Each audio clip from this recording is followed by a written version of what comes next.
The neon lights have gone straight to my head. You asked me to repeat myself, but you already know what I said. Take a step back, you cool alligator. I tried to be friends, but you snuffed me at the cradle. Punch a sock and lock it, you don't own the table. You're about to learn first what they told you in my fable. Does the sky ever answer? Or are we just lost in the race? Or are we chasing those flickers in cold outer space?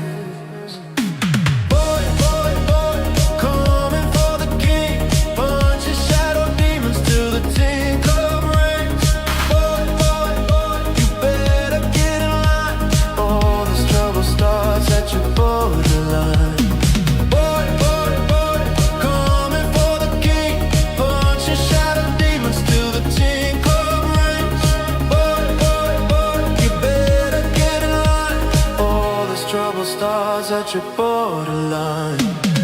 My head swimming from these crushed up sevens. 2 more drinks and I'll feel like heaven.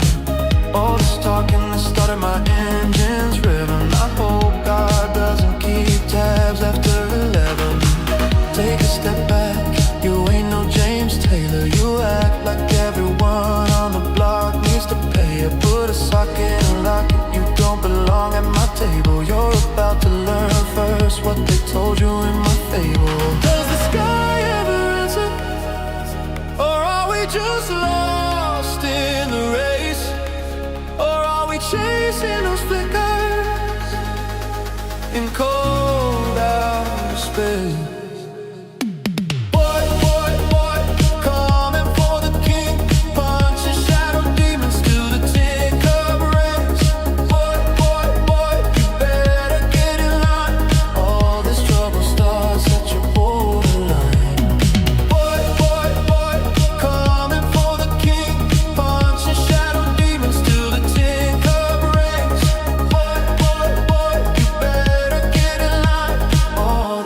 Stars at your borderline.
Trouble starts at your borderline.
Make me happy. Love you, buddy. Hey, you get off my cloud. All that negativity ain't gonna be bringing me down. Just keeping positive's a motto to the end. Hand out the window on the highway, riding the wind. Yep. Got scrappy in that old Kentucky playpen. When looking back now, I'm left wondering where them days went. Away went for show, yeah, they spin. When they hate when I'm waving with that Honolulu Rain 10. I'm just doing what I want. Mountains there to climb on. Sometimes you make it, sometimes you dive on. The prize must be what you keep your eyes on. A focused mind like I studied under masters up in Taiwan. Let that truth hit you. Tunes get jujitsu. Don't bitch, dude. You lace them up if that shoe fits you. We with you. Man, sometimes you gotta fix you. But no excuses, no din-dos. Man, just lay back and turn it up. Ray, word 'em up. Working on his farmer's tan underneath the burning sun. We gonna ride this cover wagon till its last wheel. Gotta love it when the music sounds just like the grass feels. Hey, you get off my cloud. All that negativity ain't gonna be bringing me down. Just keeping positive's a motto to the end. Hand out the window on the highway, riding the wind. Hey, you get off my cloud. All that negativity ain't gonna be bringing me down. Just keeping positive's a motto to the end. Hand out the window on the highway, riding the wind. Hey yo, Ray. Hey yo, Ray. Hey yo, Ray. Hey yo, Ray. Hey yo, Ray. Hey yo, Ray. Hey yo, Ray. Hey yo, Ray.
All right, people, what the hell's going on? Happy Saturday, everybody out there. Hope you're having a great day, great Saturday. How's the weekend going?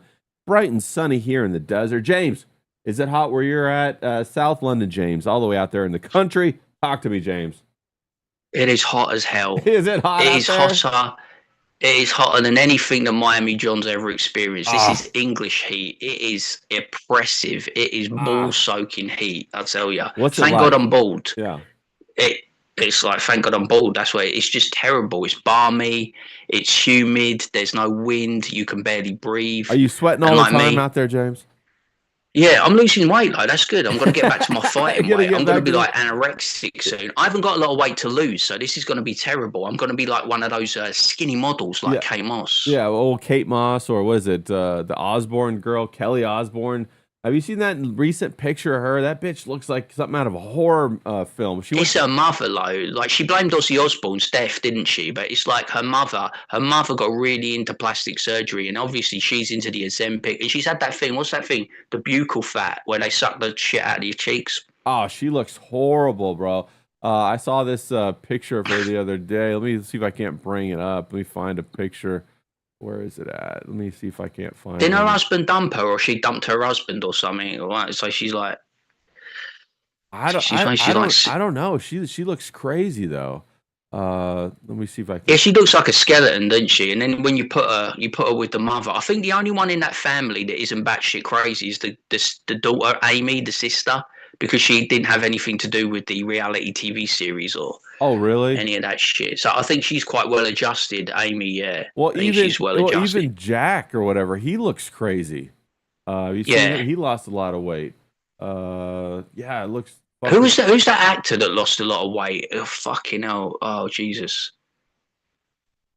I I don't know. can't remember his name. But check this out. This is what she looks like now, bro. Look at that. What is though? Look at those legs. She I mean, looks how does she even put insane, one foot in bro. front of She the looks other? How do you get that fucking thin? insane. I don't know, bro. That's like emaciated, right? I mean, like you got to be coming out of a prison camp to look like that, man. She looks horrible. Looks like Bride of Chucky, doesn't she? Ah, she looks terrible, bro. She looks. Fucking, Where's the muscle? It's complete muscle wastage. she's There's no gone. muscle there. It's that It's like Ozempic. bone It, and like, sinew. yeah, it ate up her body, man. That's what's going on right now. A lot of people are like theorizing that it has to do with other like clones or the occult or some parasite or whatever, and body doubles. I don't know, but I was listening to Kurt Metzger talk about it. He was talking about it. Said she looks like some sort of ghoul or some sort of demon possessed something from a horror film. I don't know, but pretty. I would be fucking scared to have sex with her for fear of breaking her in half. wild. You know what I'm saying? Yeah, I would yeah. literally like, am I going to get done for like manslaughter or murder from breaking this woman in half during sexual intercourse? I'll Bro, tell you, I would be scared shitless. God, she looks crazy. Yeah, to tear her Achilles tendon or whatever. Imagine if you bent her over the bed. You know what I mean? You break her back. You know what I'm saying? It would be it'd be like crazy. Let me jump in the chat. Say what's up to everybody in the chat. How's everybody doing out there? You guys having a great Saturday? I hope you're out there having a great Saturday. We got Seashell SoCal. She says, "What's going on?" We got Hobo Chili Recipe out there. He says, "What's up, y'all? How you doing?" Mr. Jeeky's out there. He says he's washing his car. Well, hope you're getting that car clean. We got Miami John. Hope he's doing good out there.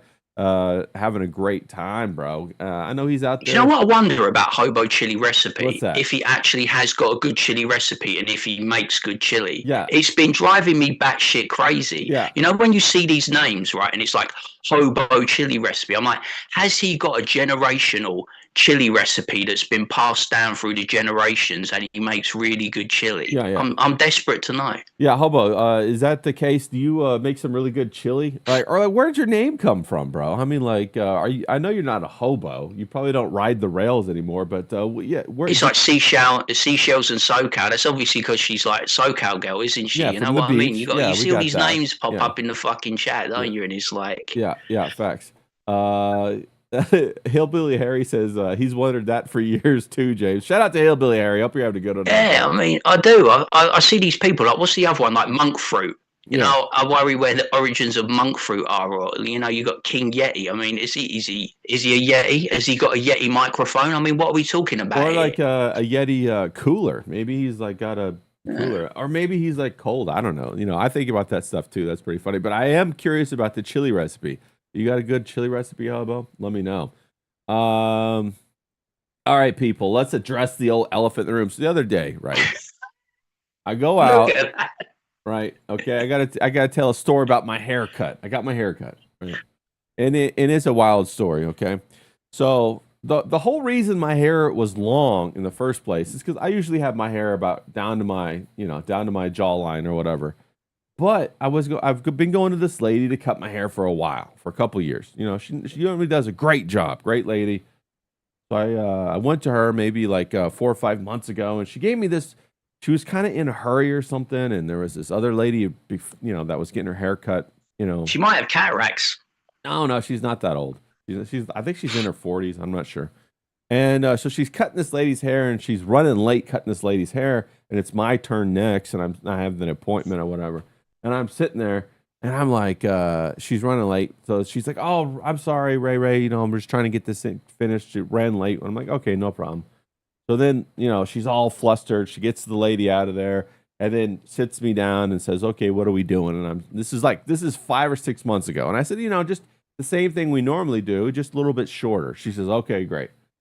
So she cuts my hair, and fucking, I don't know if like she had muscle memory from the lady before, but she cut my hair and completely butchered it, right? Well, not completely. So I was like, I got home. I wasn't happy about it. So then I had to let my hair grow out. Okay. I let it grow out for about 4 or 5 months. It got longer than I normally like it, got down to my shoulders. And I'm like, okay, I'm a little bit bushy now. I like James, I like the good rock, the rock look, but still kind of like it's together, right? I don't want the mountain man look. Like I just came out of the mountains or whatever. And they're like, oh, this motherfucker. One of the things that I know is that, like, whenever however you groom yourself, you have to make it look intentional, right? You can have whatever your style is, but it can't look lazy or unkept, right?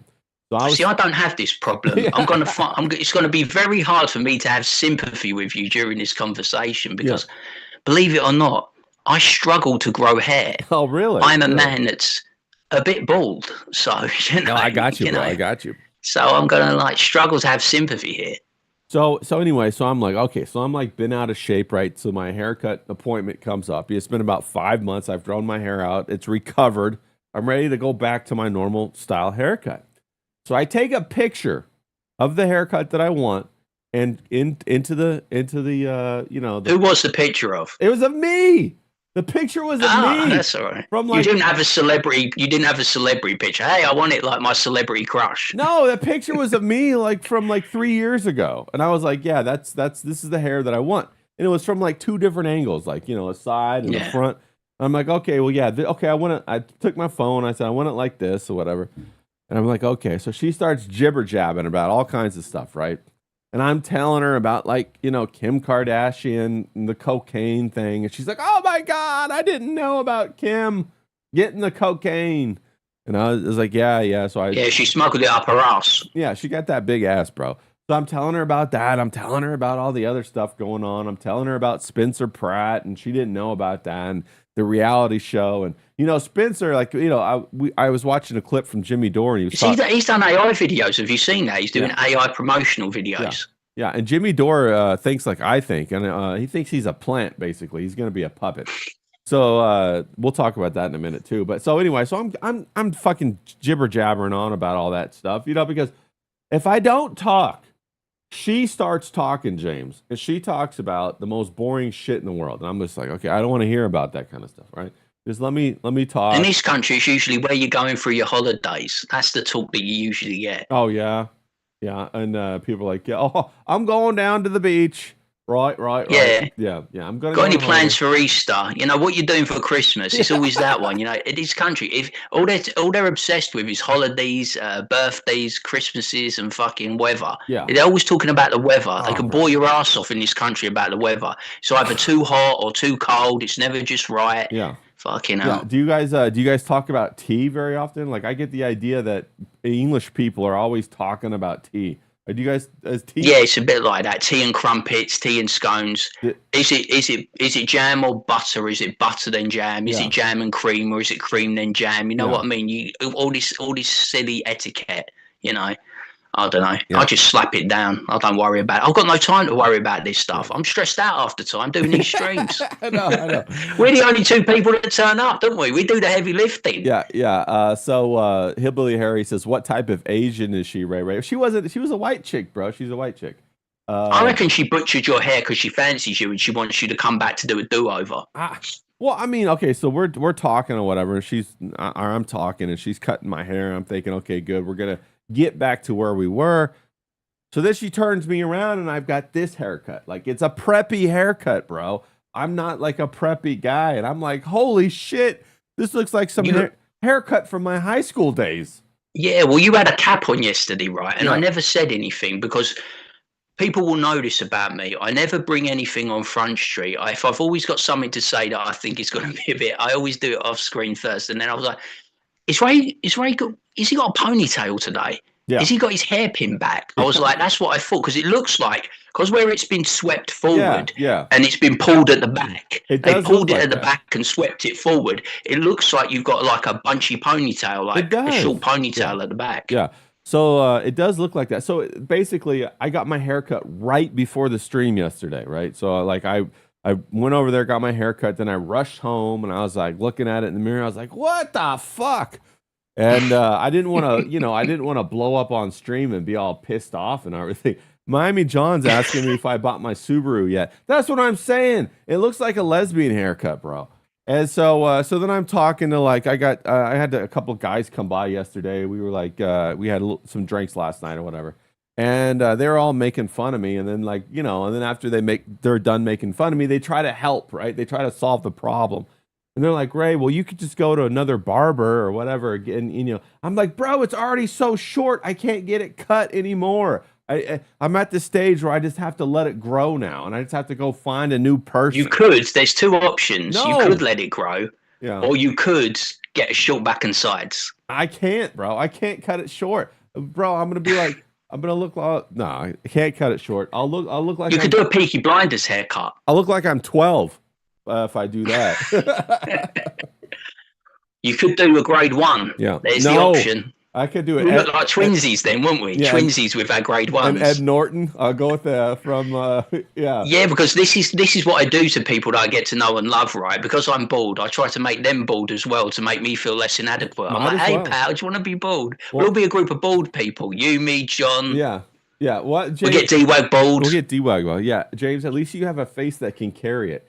So I'm sitting there. I'm like, oh, my God. Like, I don't know what to say after she cut my hair. And then she's all, oh, you still have your mustache. And I'm like, bitch, you fucked up my hair. Did you tip her? Yeah, I tipped her. I tipped her. I shouldn't have tipped her, bro. I shouldn't have tipped her.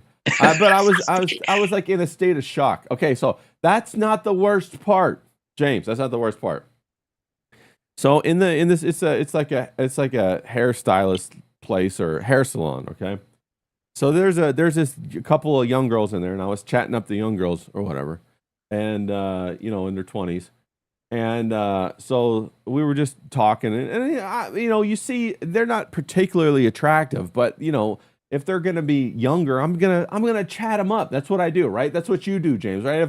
If you have the facility there, it's just natural. You're just gonna do it. I'm gonna start talking. It's there available. You got the chat. You got the bench. You might as well. Exactly. It's like a nice little pastime, isn't it? Exactly. Wait a while away the minutes. That's right. Keep the muscles sharp. Keep the skills sharp. So I'm flirting with the girls or whatever. We're having a good time.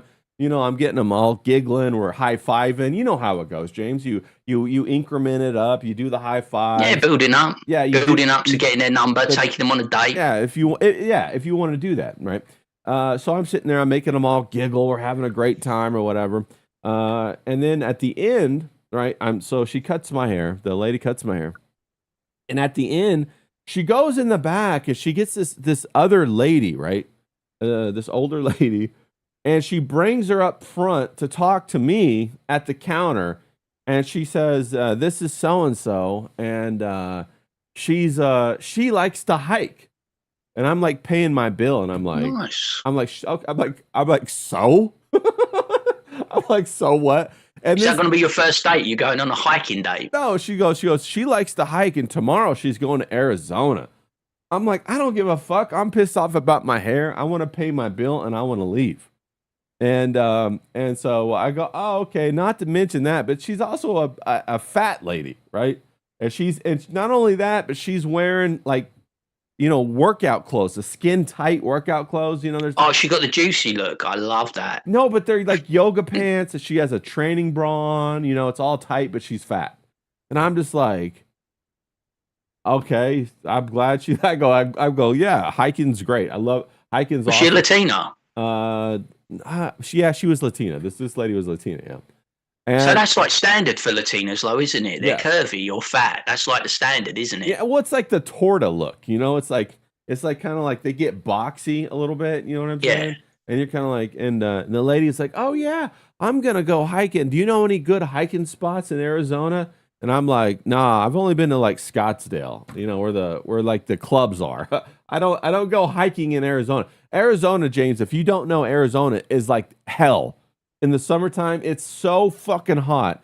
Like white people like me, when you go outside with the blue eyes and shit, we turn to like fucking potato chips. We get so sunburnt. I call the people like potato skins. You What know? is it? That arid weather. It Really is arid time. very arid. It's so hot that the handles on your car will burn you if you grab them. And like metal handles, you have to be careful. People wear gloves because it's so hot in the summer. Did you believe that she was a hiker, though, given that she was fat and the physique she had? No, I was like, like she was talking to me, asking me these questions, and I'm trying to pay my bill, and like it's not making sense. Like I don't know what's going on. I was a bit confused. I was, first of all, my hair situation, and I'm like paying the bill, and she's trying to get my next appointment, and I'm trying to figure out, do I even want to come back? And then I got this other girl chatting me up on the side. She's like, oh well, where do you like to hike in California? Yeah. I'm like, what? I'm thinking she looked at you. You're in good shape. You know, you got a good physique. You know, you take care of yourself. I'm thinking she assumed that you were into fitness and maybe did hiking. And that was like, oh, yeah, go and talk to him about that and maybe, you know, whatever. I'm thinking like, they've probably been working on it. They've seen you before and were waiting for you to come back to set the trap. Well, you know, yeah, that's what happened, James. And so I'm like, bro, I don't know. There's like, it's California. There's tons of places to hike. I said, I'm usually at the beaches, you know, going down to surf.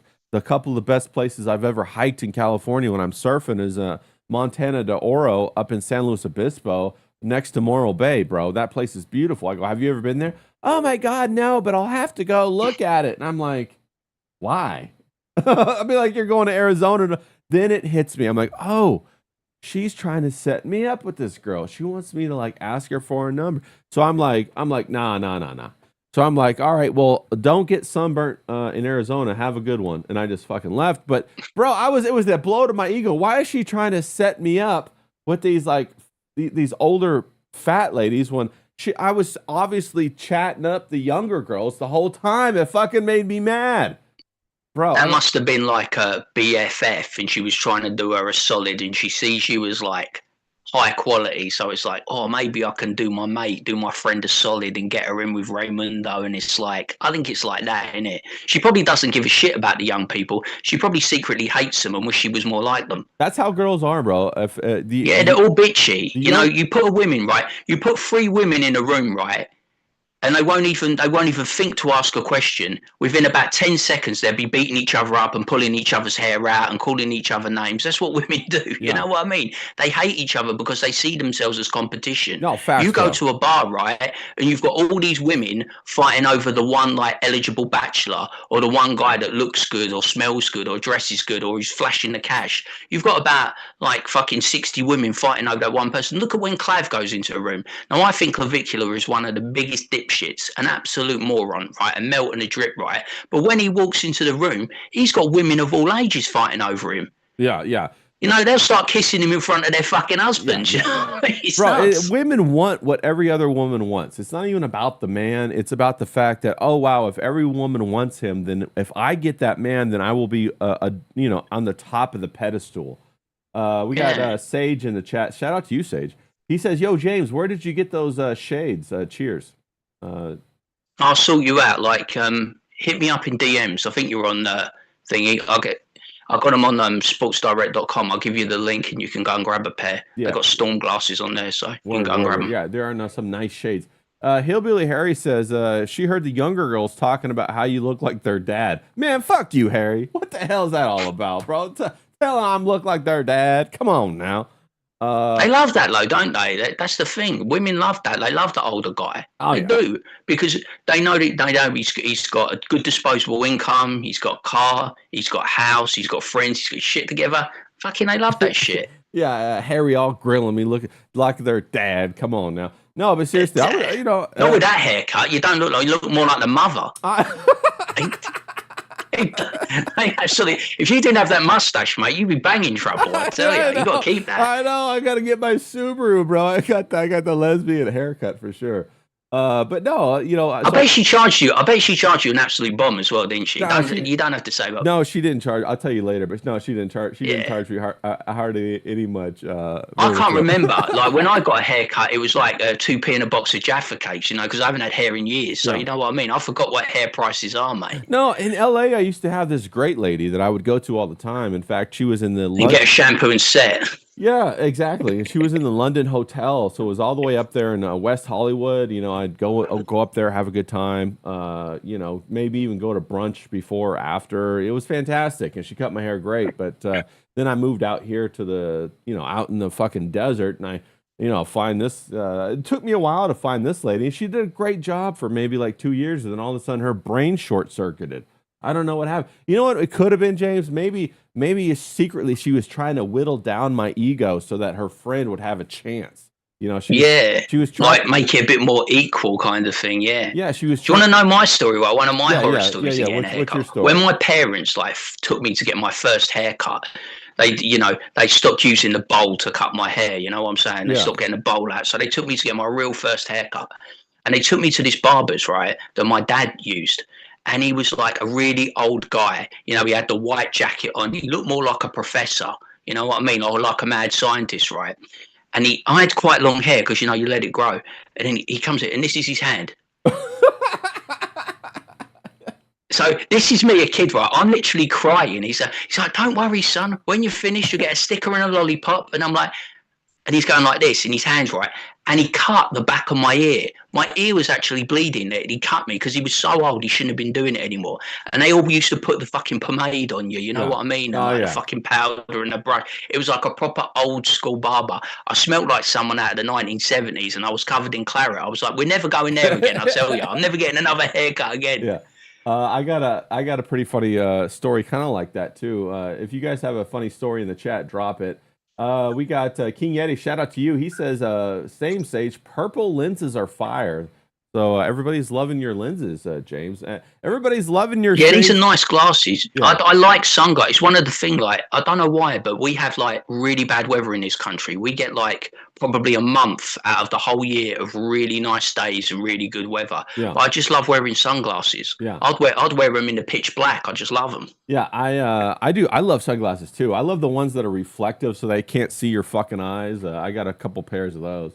I think it's because when I was a kid, I fell in love with Sonny Crockett. I didn't fall in love with Don Johnson. I fell in love with Miami. Yeah. I fell in love with Miami Vice. I fell in love with the music. I fell in love with the fashion, and I fell in love with Sonny Crockett. When I think of John, all I think about when I talk to John or look at John or John speaks, I think of Miami Vice in the 80s. I think of 80s Miami, and I'm thinking, oh mate, it must be amazing to live in Miami. And then I think modern Miami, probably not. Yeah, facts. No, we're going to get you out to Miami. I want to get you to Hawaii too, bro, and California. Yeah. I want to get you to those. 80s Coke, mate. That must have been the thing. 80s Coke and Miami. That must have, you know what I mean? Could you think of any better job than being Sonny Crockett in the 80s if he really existed? 80s Coke and 80s Quaaludes, bro. I'm not really a drug guy myself, but I would give those a go. I would be like, what's that all about, bro? We got Joe Schmo in the chat. He says Ray is creeping. Well, not in this lesbian haircut. I'm not. You could gel it. I reckon you should gel it and slick back it. Like get some gel and slick back it. I'll go full on gangster mode or something like that. Yeah. Hillbilly Harry says he can't leave the house without sunglasses, even when it's cloudy. Yeah, I agree, man. You got to use them sunglasses, bro. But I had a California's a mad place. I love like California's another thing that trips me out because people forget, right?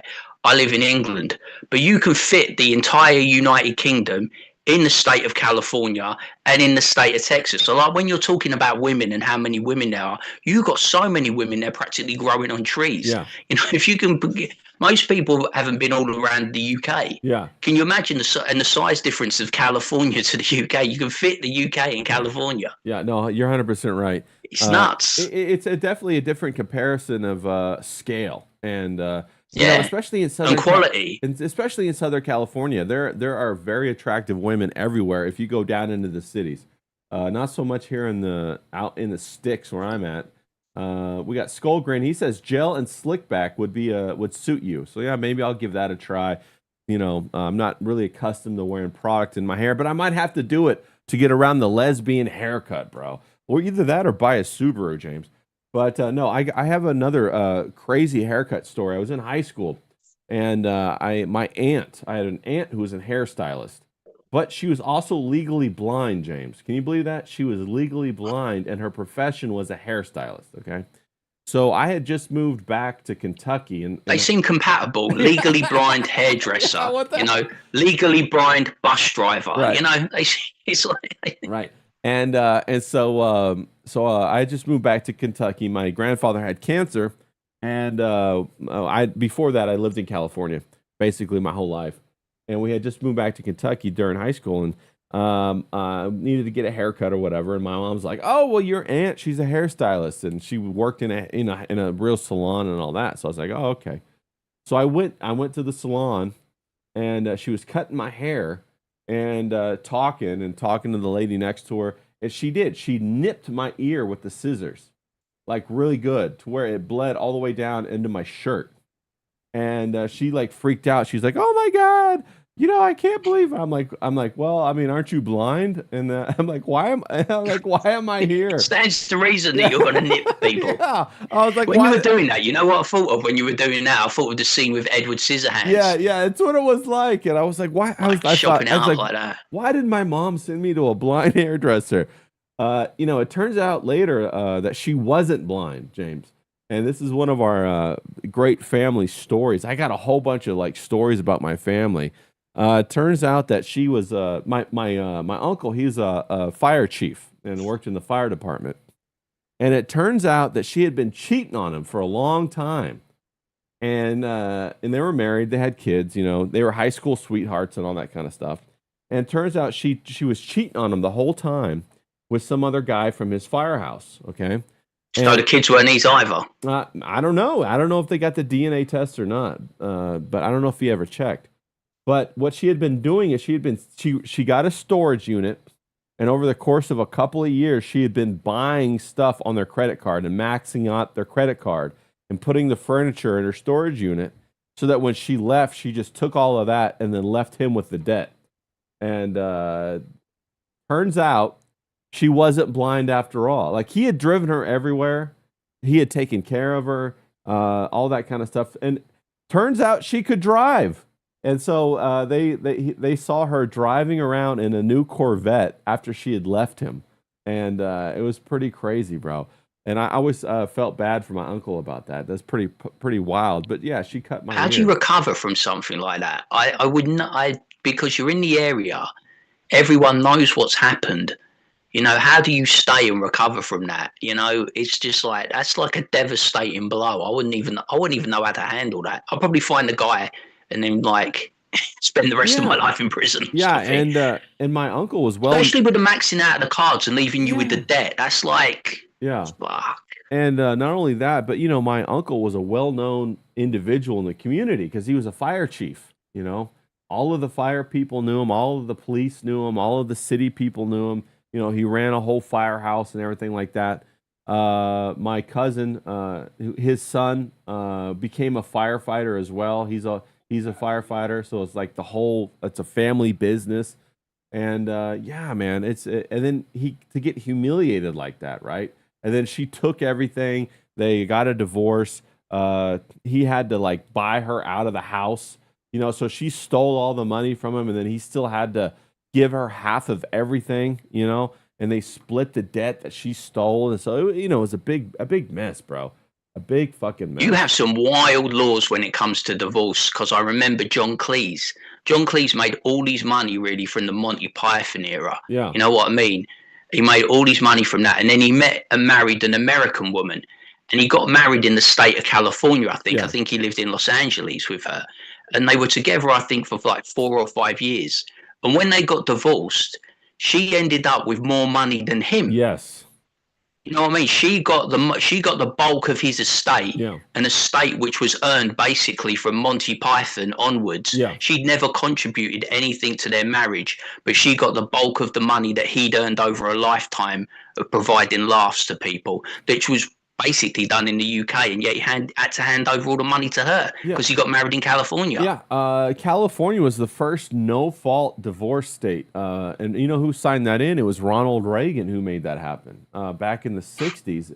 And yeah, it's the worst. It's terrible. Like the state of California is terrible for divorce, for relationships, for business, for everything right now. They're saying right now that California is going to run out of gas in like fucking 6 weeks, James. That's what they're saying. But you know what they won't do? They will.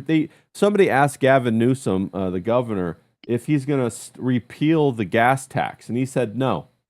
So if you don't know, in California we pay, at least equal, if not more, the value of the gasoline in taxes. We pay the highest taxes out of anybody in the states for gasoline, and we have to have our own special gasoline refined for California because we have so many emissions controls, which is complete bullshit because all the emissions are bullshit because they're putting up AI data centers everywhere, breaking all their own laws. But so say for example, you pay $3 a gallon for gas. Well, there's $4 a gallon in taxes, James. It's more than the gasoline. And Newsom says, no, we're going to keep the taxes. It'll help the demand to go lower. So they're going to basically make it so expensive that people can't afford to fill up their gas tank. That's what they want to do. And didn't he rig the game? Hasn't he like redrawn all the boundaries? Yeah, he rigged, and then ran that through. So it's basically going to be a Democratic stronghold from now until the end of time. Yeah, 100%. Yeah, 100%. And also the immigrants coming in, and it's just it's a pain in the ass. The crazy thing is that California is the world's 5th largest economy. That's what's incredible. It's got tons of money. It's being run into the ground on purpose. He's like a World Economic Forum guy, isn't he? He's 100%. A big climate guy. 100%. He's one of those guys, isn't he? It's like Sadiq Khan, the mayor of London. He's a Bloomberg acolyte, World Economic Forum guy. Yeah. You know what I mean? It's like they will never do anything to ease the burden on people in this country. No, they will never do that. They are just all for like taxes, high taxes. London is ridiculous. I don't know how I don't know how members of my family can afford to live in London. I have absolutely no idea because it's ridiculous. They won't drill the North Sea oil. They said they're not going to do that to ease the burden. They said, they're going to push through with like the green agenda. And there's nothing you can do about it. You're just stuck. No, yeah, it's quickly evaporating the fantasy that we live in some sort of democracy for the people. We got Joe Schmo. He says, Ronald Reagan, the mass amnesty enjoyer. Yeah, that's what people don't understand is that Reagan basically cracked the nut on all these social welfare programs that we have now, and it's horrible. They keep calling him like the fiscal conservative president and all this. No, bro, he started all this stuff. He gave amnesty to I think it was over 4 million or 3 million immigrants, and that was supposed to be the one and done, but it's always lies. It's always doublespeak. Hillbilly Harry says that's one of the reasons you keep the state out of your marriage. Yeah. He was an actor, though, wasn't he, Ronald Reagan? He was probably a secret Democrat or something. Well, that's what I was going to say is that it's like Spencer Pratt. He's an actor. It's Spencer. Everybody. Yeah. The thing with Spencer Pratt was that the stars are aligning too conveniently for Spencer Pratt. And now I think he's a plant, just like how Ronald Reagan. Spencer Pratt is basically an actor. Yeah, I think he has his SAG card. His wife is an actor. They came up in the Hollywood industry, and now everybody's getting behind him because they think that he has a good backstory. Oh, his house burnt down, so he's going to be for the people. That was the catalyst, wasn't it? Yeah. If I remember rightly, when I think of Spencer Pratt, I think he wasn't in Laguna Beach. That was Lauren Hill's show. Lauren Conrad. Yeah. Then they transferred to the Hills, and then he got with Heidi Pratt, and they basically took over the Hills, and then Lauren Conrad left. Yeah. And then I never heard a peep out of him. Then I was going over Harry's timeline, and then I saw that there was wildfires, like you usually get. And one of the people that was very vocal was Spencer Pratt.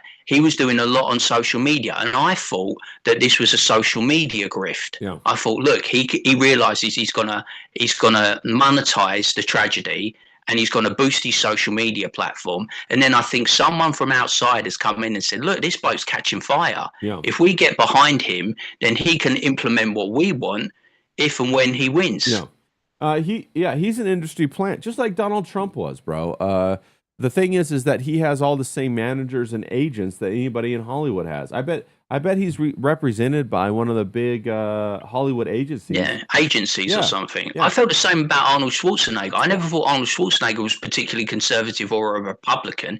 He was married to, was it Maria Shriver, who is a famous Kennedy of the Kennedy tree, of the Kennedy branch, you know, massive left wing, famous family. And he was big on the, you know, get the vax, you know, wear a mask, fucking, he's a big climate guy. He's always going on about the climate. Yeah. You know what I mean? I always thought he was a Democrat in disguise. Yeah, you know, you're 100% right. So that's what I think is going to happen with Spencer Pratt. It's going to be another one of these gaslight, you know, doppelganger agendas, that you think that it's going to, finally we're going to get a win. No, it's not. They're going to knock us down again.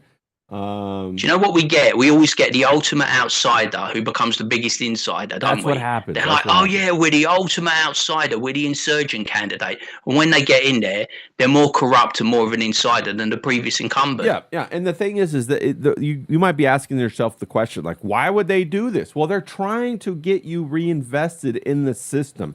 They want you to vote again. They want you to get out there and put signs in your yard. They want you to do all this shit so that you can take responsibility for the system and feel like you manufactured your consent for the system. Okay, that's what's going on. Mr. Geeky in the chat says, Buckhorn Bar in College, Cardiac Ranch to dance, the outlaw to smoke a cigar. I think he's talking about great places to go. Hillbilly Harris says, they want to grind you down to make you dependent on the state. Yeah, they want to bring that UBI in. We're talking about the Pacific Palisades here. You know what they're trying to do? They're trying to bring in low-income, high-density housing. Pacific Palisades is right on the beach, bro. Every lot was like $1 million lot, and they want to put fucking welfare housing there. They want to put state housing there. How does that? They need make somewhere sense? to store all the immigrants, don't they? They're bringing in the immigrants by the bucket load. They need somewhere to house them, don't they? They need cheap and affordable housing. So they're just going to put a big old high rises everywhere. But on the prime land, they don't want to put the immigrants like in the desert. The reason being, James, is because what they want to do is they want to charge the highest rent to the government and let the government pay that rent. The taxpayer pays the rent. Mr. Cheeky says supermarket liquor is where he goes now because he likes to drink at home. Bro, I am all with you. But you know what that kills? That kills tourism. Yeah. I'll tell you, because you won't want to go. No one wants to go to fucking London anymore because they know it's the knife capital of Europe and the world. Tourism is dead. They don't want, you know why tourism is dead? They don't want people traveling. Think about this, right? One of the things that really shows how much planning they put into these different areas is when you see the different pieces from different industry come together. Shout out to Kelly Cat. Hope you're having a good time out there in Kentucky, Kelly. We were just talking. That's another name, right? Does Kelly Cat purr? That's what I've been thinking about. You know what I mean? When you see a name like Kelly Cat. Yeah, Kelly, we were just talking about my lesbian haircut, but we're on to something else now. Hope you're having a good one out there. I'm gonna get my Subaru soon, but no. What I was gonna say is that that's what they want to do. If you look at the different pieces of industry from different industry, right? You have the whole thing where the attractive parts of the tourist parts of the city burn down. Okay, then gas and prices go up. Spirit Airlines goes out of business. They're trying to stop tourism. They're trying to stop people from traveling. They're trying to attack it from multiple different industries to shape how society is going to be run. And that's when you know there's a plan behind this. You're like, what the fuck's going on? That's why I say you got to get your traveling in now. You got to figure it out. You got to learn to cook. You got to do what Mr. Jeeky's doing. You got to drink at home. You got to find other ways to meet these needs that, James, we used to get when we would go out to the bars and have a good time. Yeah, start growing those vegetables, bottling up those pickles. Yeah. Dusting off the moonshine bottle. Yeah, do a little moonshine action.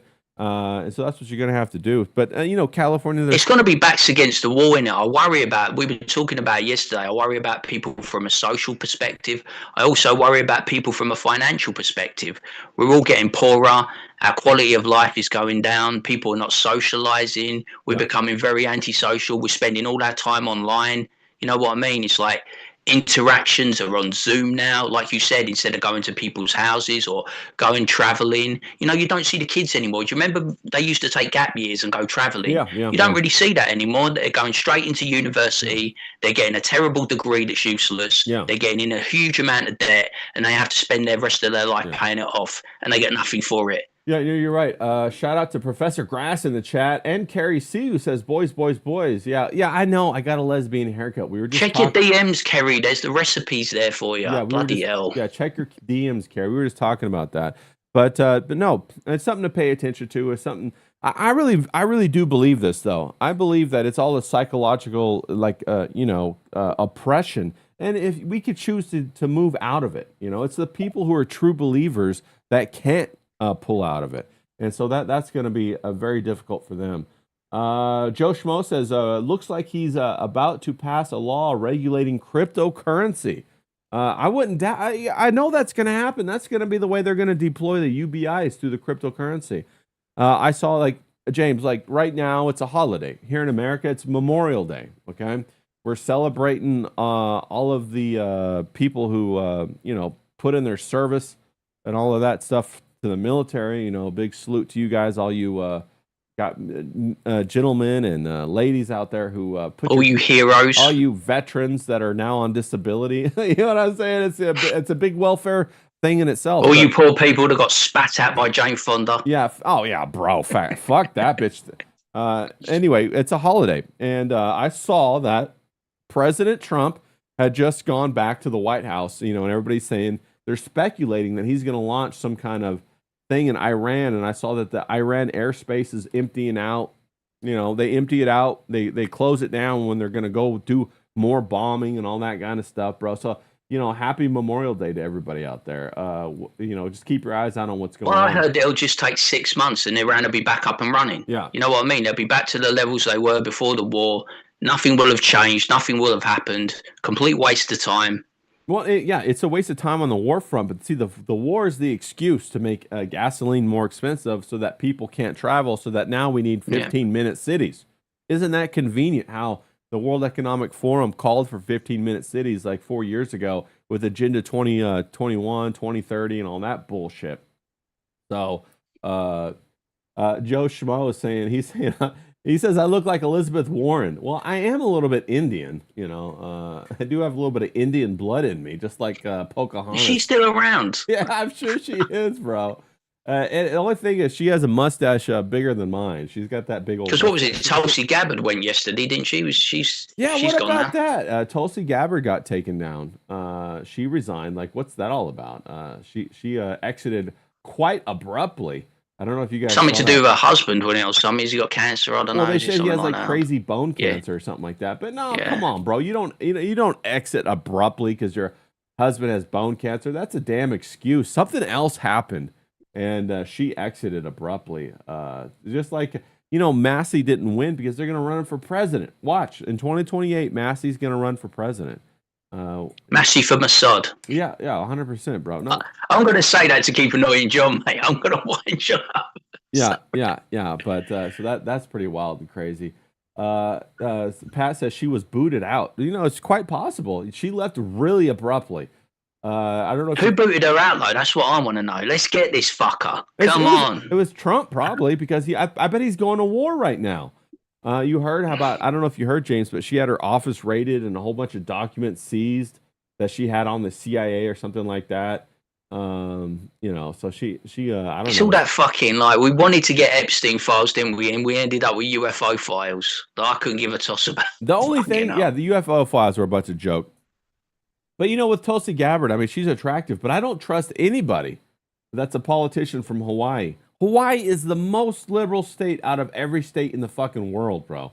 That state will put California to shame with how liberal it is, man. If I had to be an American, if a woman, like a female politician, if if they held a gun to my head and say, "Look, James, you got to do this for England," I would pick Lauren Boebert. I like a bit of Lauren Boebert. Well, see, that's the dangerous thing is now we're picking based on the ass of the woman. You know what I'm saying? Like AOC before she went full torta, she was attractive. She could get it. We got Professor. Her husband, mate, he's a right bland-looking sod. That ginger, you know, rich guy. Yeah, who wears the ginger guy who wears the sandals with the socks and all that. Oh, bro, don't even get me started. Isn't it funny how they always rail, right? They always rail against whites, the white community, white people, reparations, right? White people are the scum of the earth, right? And they always marry the most ineffectual, drippy, melt-looking white guy. Yeah. Fucking all the time. Well, it's because like Ilhan Omar, her fella's a drippy white dude as well, isn't he? Yeah. Well, it's because it's all the white people's fault, 100%. Grass says he'd vote for Massey. Pat says it's Trump's fault. Carrie C says those 15-minute cities are only for those that survive. The 2030 cull is about to kick off. They'll blame viruses they created. Iran liberals when they start knocking us off. Well, hey, you better start canning now, Carrie. She also said she got your DM, James. Well, let's go. Let's fucking go. Oh, sweet. That's good. All right, I want to see what that custard's like. Yeah. Send me some. Yeah. In the post. In an envelope. That's right. We got Pat. She says she wants the Kennedy files. Yeah, I agree with you with that one. Carrie C says Trump was after Tulsi since last year. You're right. He was after her since last year. But I just don't trust anybody from Hawaii, man. I lived on Hawaii for about 2 years. I've been back several times. I surfed all over Hawaii. I absolutely love Hawaii. They're the most liberal state in the nation, bro. They even hate Hawaiians hate the fact that they're a part of America, but they all want the welfare. They all want the social programs. They have huge military bases on Hawaiian Islands that prop up their economy. And all this kind of stuff, but I just imagine Hawaii's like Point Break or something. You know what I mean? That's what I imagine because I always hear that Hawaii's like quite high crime. You know what I mean? So I imagine it's like surfer gangs. Yeah, Hawaii's weird. It is high crime, but it's like high school. Hawaii never got out of the high school mentality. So they're still a bit like their styles are a bit amateur. Their jokes are amateur. It's all still. Like the the high school mindset, like frat boy type. It's not even that. It's like the varsity football team. That's their sense of humor. That's their style. That's how they operate. They still have like this idea that you have to stay in the pecking order and all this kind of stuff. So, but it's extremely liberal. It does have high crime. They don't like outsiders doing surfing, though, I hear. No, yeah, very localism. Localism is huge there. Not only that, but you can't even go to some beaches, bro. You can't even go to some parts of the island if you're not a local. They'll try to run you off, and you can't do anything about it because it's an island. They'll come find you with like more people next time, and all their 50 cousins. Yeah, and they'll beat your ass. And that the one thing about Hawaii, besides being great surfers, is they're great fighters. MMA really exploded in Hawaii. BJ Penn, he's one of your favorites, isn't he? BJ Penn opened up a dojo there. They have black belt jiu-jitsu there. They have Muay Thai there. So like almost every fucking Hawaiian guy is like an MMA guy, bro. You don't want to fight any of those people unless you're like in the military and you have a whole platoon of guys with you. So it's really dangerous, man. They'll fuck you up. But they got some great sushi out there. I'll tell you that much right now, bro. They have great sushi. But James, just switching gears a little bit. What about this whole Ralph breakup? Did you see that last night? Have you been monitoring that at all? Yeah, kind of. It's like I don't know how I feel about this because I feel a bit of sympathy towards Scarlett, and it's weird because I don't give a toss about Scarlett. She's a crazy bitch. And she stopped following me, which is terrible because she should still be following me because I'm great. But obviously. Yeah, obviously. But getting dumped by Ralph has got to be the lowest of the low. Can you ever come back from that? You know what I mean? Karmic doesn't want you. And this is like sexual Tyrannosaurus Karmic doesn't want you. Fucking Ralph dumped you. And what was the other guy? Like Matt Mead. Yeah, Matt Mead. I mean, this is like a bit of a like come down from where she was, really, wasn't it? she was like big in the black porn industry, and now she's like getting dumped by Ralph because Ralph apparently has got to spend more time with his children. Yeah. That was the funniest bit of the speech, you know. I've got to spend more time with my kid. You know, I'm a busy man. I'm doing political stuff. I've got to spend more time with my children. I've got no time for Scarlett. Yeah. Nacho makes a good point. He says Scarlett and Ralph will be back together before the Memorial Day weekend is over with. What are your thoughts on that, James? Do you think this is a whole scam, a gimmick, a work to get more Maybe attention? if it's like for money, you know what I mean? The big reunion stream, you know what I mean? You can never put it past people, can you? Because a lot of people online are heavy into doing like monetizing. They got all their little schemes. They got their scams. You know, they do a bit of grifting, don't they? Yeah. It's like you can imagine it, but I just think she's an incredibly unstable woman. Oh, yeah. I can't imagine how. Like I remember I said once, didn't I? I was like, oh, I think she'll be fine for 23 hours a day, and then she'll be like crazy for 1 hour. And you were like, no, James, you're wrong. She's crazy for 23 hours a day and just normal for the 1 hour. Yeah. And I was like, yeah, you probably got a point, because once I saw her in action and she started doing the rambling, but the bit that always made me laugh about Scarlett is how impressionable she is. Yeah. Because she basically took on Ethan Ralph's persona, you know, and it was like a whole persona become Jews under the bed. I know. You know what I mean? Bro, she went It's the anti-Jew Jays. It was quick. she basically became like her mortal enemy was Gabe Hoffman, because Gabe Hoffman is Ethan Ralph's mortal enemy. You know what I mean? And she's like, and then she started going on about Jews in the porn industry. Oh, bro, yeah. And you know, she's got points. Yeah. But she's just like, she's one of those people with the boards, isn't she, trying to put the conspiracy theories together. And it's like, she basically took on Ethan Ralph's persona, which is so weird. And it must have been so intoxicating for Ethan Ralph, because he could use her, he could abuse her, he could basically get her to do whatever she wanted, whatever he wanted. Yeah. And you know, like she was going, I love my man. I love my man, and all this stuff. And then the crazy displays on streams, you know, like her stand-up row with Karmic. It was, I mean, Mersh is eating so good at the moment. I said to you, Mersh doesn't, all Mersh has to do is get out of bed, switch his computer on, and it's like a cash register. That's all he has to do, because no one does it better than him. He's like threading the needle. He's like a chess player at the moment. He's moving the pieces around the board, strategizing. And it's like, he's having the best time without having to do much work. Well, he put Scarlett and Ralph together, basically. We got Professor Grass in the chat. He says Karmic will have sex with Scarlett by the end of the year. I'm calling it sideways sex, because he's got a small penis, apparently. Sideways sex. I've been saying the chat. Mark my words. Okay, well, I mean, Professor Grass, if you, we'll put that up on the board right there. I'm writing it down right now. Grass. The chat should start running a book, mate. We should start getting some odds. Oh, that do a book. That's a great idea. Maybe we could rope Merch back in. You know, he's making decent money now too. We'll get him gambling again. Hillbilly Harry says he's guessing it's a work. We haven't heard from the Gauntlet, the last of the Gauntlet. Yeah, you know, I did notice that Ralph like went pretty quiet, pretty easy. You know, he didn't put up a big fight or anything. And he just kind of disappeared. So that seemed really odd. But, you know, Scarlett isn't interesting if she doesn't have, like, you know, that man attached to her that she's causing chaos with. Like, if it was just Scarlett by herself, you know, it would be boring. But, you know, when she's with Matt Mead and they're fighting, you're like, oh, shit, now let's talk about it. If she's with, like, Ralph and they're, like, fighting or having trouble or, you know, drama, that's interesting. If she goes with Karmic and lights his house on fire and burns his life down, that'll be fucking amazing, bro. But by her, but what I've always said about you, how weird, like, how weird online culture is. How you can go from being friends with someone to an enemy with someone, back to being friends, then an enemy again, then frenemies, and then I'll side with this person to get back at that person, but we're not friends. I said to you, because I'm like 7 hours ahead and 5 hours ahead of people, I'll go to bed and everything's great. I wake up and everyone's at war. Yeah. You know, it's so weird to me. Scarlett would just like annoy me so much because she's not consistent. Yeah. There's no consistency with her. Every day would be an absolute roller coaster, and I just couldn't handle it. Yeah. You know what I mean?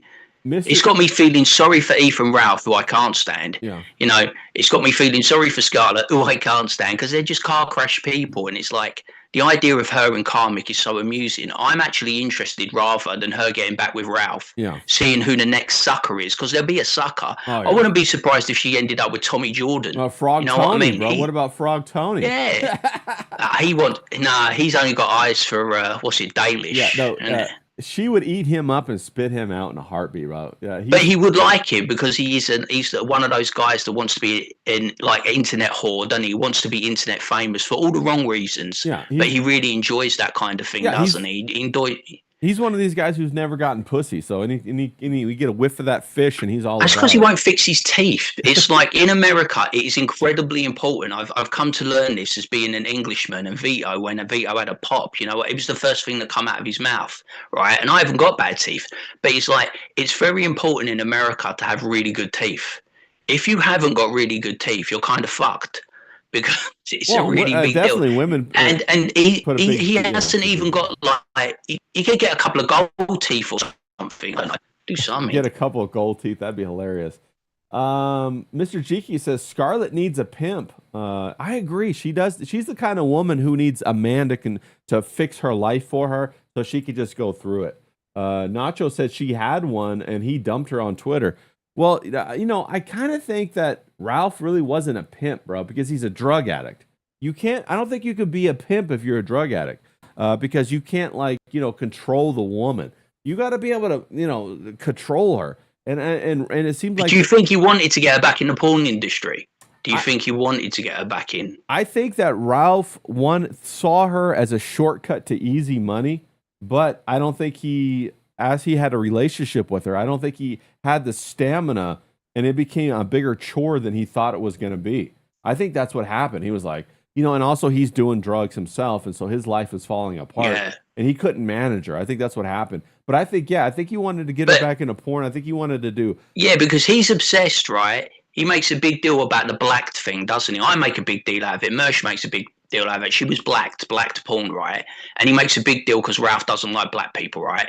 He's always made a big deal. But would he have swallowed his bride to get the money and get her back into porn where she was sleeping with like a multitude of black people? He would have, wouldn't he? Because he's always about the money. He would have found a way to justify it. Yeah. That's what I'm trying to say. No, I completely agree. I don't think Ralph has standards. I think Ralph adopts a shtick that gets him attention on the internet. If he doesn't like black people, then that gets him more attention. If it went the other way and everybody started hating black people, I don't know what he would do. Maybe he would start to hate Asian people or something. I don't.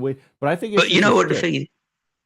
He loves the black music, doesn't he? And he loves black culture. He's such a conundrum. He listens to all that music. He's still living in the fucking 90s, isn't he? Like you said, with gangster rap and that. He's living in the past. Yeah. Well, I've thought about this a lot because I've noticed this. Right. There's no bigger fan of rap music than white people. White men especially love that stuff. And I think that what it is it's an expression of masculinity in society that is allowed. And so when guys are growing up, they go towards rap because it's got the big beat and the fuck you and the this and the hoes and that. And it's a way that they can express their masculinity. Whereas there's no other way really for men to be able to express their masculinity as they grow up, And so I think they gravitate towards it. And I think that's by design. What are your thoughts about that, James?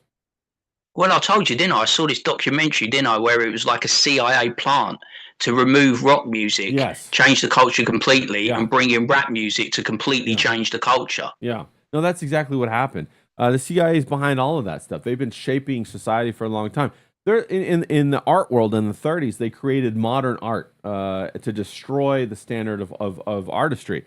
Then you got people like Picasso and all these guys that come in, and of course we could have an argument all day what art is and what art isn't. I'm gonna win in the end. I'm gonna tell you why, but we'll do that on another stream. But the CIA brought that in to destroy Russian art because at the time Russia, and still to this day, Russia's the epitome of the art world. It has been for the last 200 years, which is very interesting to think about. The house of the arts, if you want to call it that, has migrated from country to country throughout time based upon which country supports the arts and the learning of the arts. And for the last 200 years, it's been in Russia. And you've had famous artists like Ilya Repin, Serov, and a number of other famous artists. And still to this day, the St. Petersburg Academy of the Arts is the prominent art education in the world, where people go and spend 5 to 7 years, mostly 7 years, getting their masters in the fine arts, and they go on and they become fine artists. It's not like how it is out here in America when you go and you become an artist and they say, oh, well, paint whatever you feel. In Russia and now in China and a lot of places, because China adopted a lot of what goes on in Russia of excellence. What they do is it's a rigorous 7-year program where you have to draw from life for about 9 to 12 hours a day. And then you keep that schedule through the 7 years in order to do that. At one point, I considered going there to try to learn it, but I didn't want to learn Russian. I didn't speak Russian. So I was like, how am I going to tackle that, Yeah. And instead, I went to Taiwan and I studied with a preeminent master on the same level. And he just happened to speak Chinese and a bit of English, and we had a great time, and I learned a tremendous amount. But that's just a little tangent right there about art. And you take that and you abstract it in the form of all industry. All industry is that way. James, if we were going to talk about baking and bread, we would be talking about England. We would be talking about France, because I heard that for every one block, there's like 3 or 4 bakeries. Whereas in America, we don't have that, right? We have terrible bread. We have store-bought bread. And it's very interesting to see the influence was back in the, I think it was the 40s or 50s, somebody came out with a bread slicer. And so when they came out with a bread slicer, people started slicing their bread and putting it on the shelves. And then the bread industry rose up and created all of these fake breads that have all of this fake ingredients so that they could stabilize them and they could last longer on the shelves. And so that destroyed the bakery industry in America. When they tried to take it over to Europe, Europeans wholeheartedly rejected that industry, the bread slicer, that model of having, 2-week-old bread on the shelf with all these preservatives in it. And thank God you guys did. And I wish we did in America, because our bread here sucks. And that's just, it happens in every industry like that. So you have to find out. Well, you still got it, haven't you? I mean, if you go to England, you've got the bakeries. I'm always posting stuff when I go to bakeries. If you go to France, you've got the patisseries. If you go to somewhere like Germany, like the Black Forest, you'll see their legendary Black Forest Gatto. Yeah. You'll see their cakes, their sweets, they're legendary. Like beer's legendary in Germany, sausage, meats. You know what I mean? There's still the culture there, but I think, like we said, the culture will continue to erode because we're not passing everything on. Yep. We're not passing on like bakers and patisseries. It's like, people are no longer mechanics, or they're no longer carpenters. We're not passing on the old industries and the old techniques. I think they're going to continue to die out and erode as you change the country demographically and bring in people from outside that don't absorb the culture, don't absorb the heritage of said country that they're in. Ebi knows this with Spain. If you get a caravan of 500,000 people and they come into Spain and they go into an area that's incredibly small, they're going to take over that area and change it. Yes, 100%. And the police and the government are going to help them change it. It's on purpose. They're the weakest people in the world. These people that come here and try to complain and whine. The Muslims that come here, the different people that come here, and they want to change our culture. They're weak people, but they're aided by our government, and they suppress the masculinity in our own cultures so that they can flourish. And that's the dangerous part, is it's our government acting against us. We got Joe Schmo in the chat. He says, did you know that Roundup is sprayed directly on the wheat to dry it? Yes, Joe Schmo, that's another fantastic point you bring up. Roundup, a known cancer causer, and one of those, I think it's one of those forever chemicals that once it gets in your body, it doesn't leave. It was proven to cause cancer. There was a big lawsuit against Roundup. I think it's Monsanto. I'm not sure if Monsanto's Roundup, but against them. And you know what? It changed absolutely nothing, James. Absolutely nothing. They still spray that shit everywhere. They still spray it on the wheat. They still use it on everything to get in everybody's food supply. So the only thing that I would say to everybody out there is, like Joe Schmo so aptly pointed out, you got to take it into your own hands to figure out how to make your own bread. If you want bread, go make your bread. If you want some other kind of starch and you don't want to eat Roundup, change it to a different kind of starch, people. These things not only put cancer in your body, but they also put pounds on your body. There was that video of Mel Gibson, and he went over to Italy, and he said he was eating pasta like crazy, and he didn't gain any weight, and it's because the food supply in America has been contaminated on purpose. Our pastas, our grains, our wheats, and now they're trying to do the same thing with our vegetables and our meats. You have to be on the lookout. You have to be on top of that, or at least get with a woman who's on top of that, and she can shop for you and make sure. Or on top of you. Well, you want her on top of you, bro. And you don't want her to be That's how you stay fit and healthy. Look at Karmic. That's right. You had Felicia on top of him, and that's how he stayed fit and healthy. Yeah, Felicia. But that's why when I go out on dates and stuff like that, I go, oh yeah, well how about can you cook or whatever? Oh no, I don't cook. I'm like, oh bitch, I ain't paying for your dinner then. If you ain't cooking, I ain't paying it all either. I'm not opening the door for your fucking ass. I'm not doing none of this shit because what are you, man? Like, what the fuck? Joe Schmo says it's not a forever chemical. Those are PFAS. Yeah. I get those confused sometimes, but I know Roundup is fucking bad news bears. And it's the same thing in all fast food. If you guys were unaware, I mean, I know we've talked about this before. I hate to beat a dead horse. But all of the fast food is chemicals. That's all it is. Preservatives. They're going to destroy your DoorDash has killed home cooking, hasn't it? Everyone's got the convenience of their phone. They're just a bit. You come back from work, you've had a hard day at work, you've done your 8 hours, you've done a bit of traveling as well, so it might be 9 or 10 hours. You come back home, you want to kick your feet up. You're like, am I going to do any food prep? Am I going to cook the dinner? Am I going to eat the dinner? Am I going to wash it up? Or am I just going to DoorDash it? Yeah. Fuck it. Well, you know what I'm saying? That's why a solid convenience makes people lazy. No, 100%. And it also makes you vulnerable. It makes you vulnerable to what they're trying to destroy you with. That's why having a good woman in charge of the kitchen is so important. And I always talk to women about this stuff. I'm like, can you cook? Oh, I don't want to go in the kitchen. I'm like, I love to cook. How come? Why don't you want to cook? It's amazing to cook something fun and have a good time drinking and setting it all up and all that kind of stuff. It's romantic, the food of love, passion, exactly. Getting messy in the kitchen and then getting messy in the bedroom. Come on. Exactly. And so that's how it works. And that's why, I always stress this, that women are invaluable in what they're created to do. They're, you can't replace them. They're irreplaceable. They've taken women out of the household. They're the heart of the home. They've taken them out of the home and instead put them in some stupid job. And now the people wonder why the homes are collapsing. Well, it's because there's no heart in the home anymore, bro. Our society has devalued and denigrated the housewife. Yeah. They've made it so unfashionable, by beating it and saying that you must do your education, then you must go into a career, then you must strive to break the glass ceiling. Yeah. And by the time you're 40, you know what I mean? Can't have you ain't got a husband, you ain't got a boyfriend, you haven't got a family, you got nothing. Yeah, and your job doesn't give a fuck about you, bro. And those some younger woman or a bloke's replaced you. Yeah, and those degrees on the wall, they're not going to keep you warm at night, bro. They're just pieces of paper. They're debt. They're bullshit. We got Pat in the chat. She says Kennedy said we'll have to put up with a little bit of poison in our food. Isn't it crazy how Kennedy, how RFK, how he went from being the big anti-vax guy, the big make America healthy again, to, oh, well, you're going to have to swallow some poison in your food. How about that, bro? That is crazy. That is crazy to me. Nacho said when he goes out to eat, he tries to get takeout from the local place that cooks actual food. And I get huge salad with grilled chicken and eggs. That's what you got to do. You got to go keep an eye out about that. You have to be careful even in some of these steakhouses.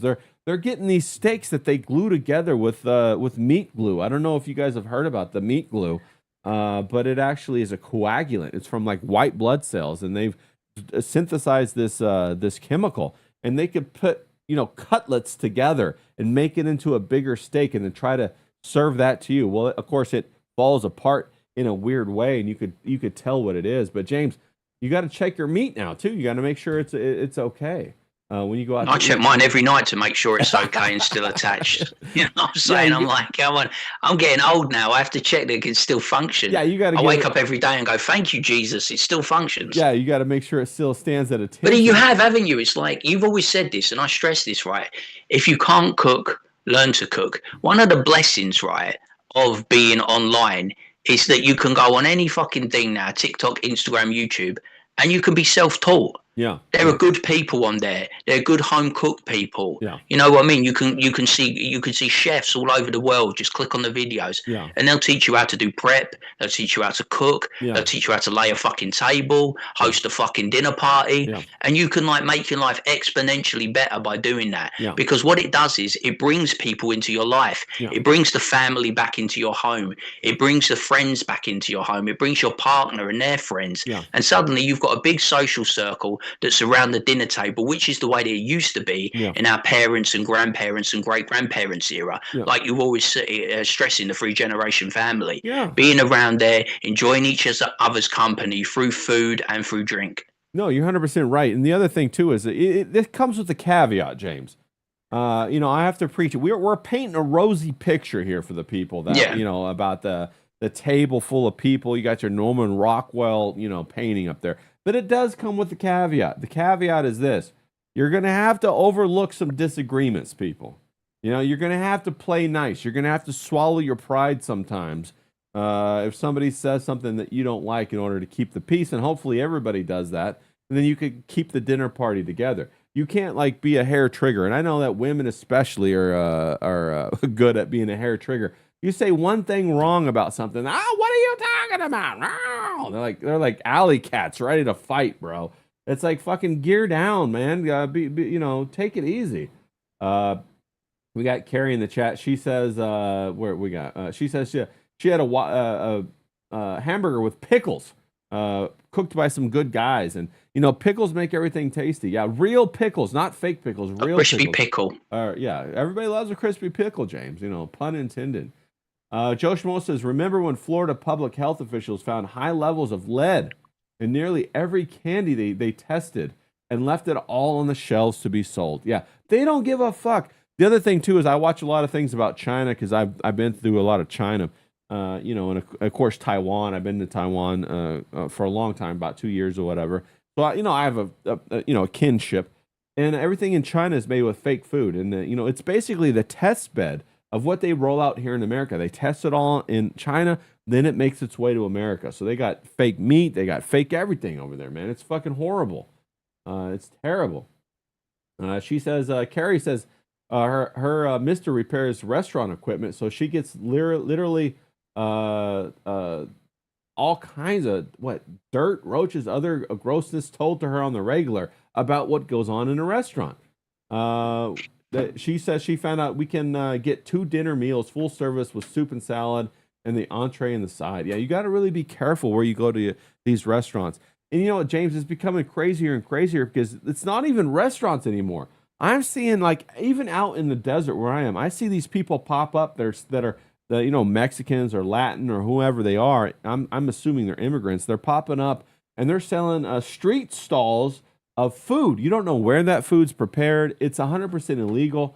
If I did it and I was a white guy, I would get a fine. But they allow all these immigrants to sell food everywhere. So what the immigrants do is they use their welfare money to go buy a bunch of food, and they take that food and they make other food to sell on the side of the street. And that bro, when I went into LA, that was everywhere. I'm not talking like even a little bit. I'm talking like I drove by a Home Depot. The entire street was lined up with all of these street stalls that were selling food. It's all on the famous roads like Sunset, like all, you know, down La Cienega, all these different roads. They have all of these street vendors out selling the food from where they came from. They're turning it into wherever with they no came health from. and hygiene certificates. No health and hygiene. And they're also putting the restaurants out of business that are paying rent behind them. And what do you do about that, James? You can't do it. Have you noticed when they talk about diversity is our strength, they always talk about food? Yeah. How food in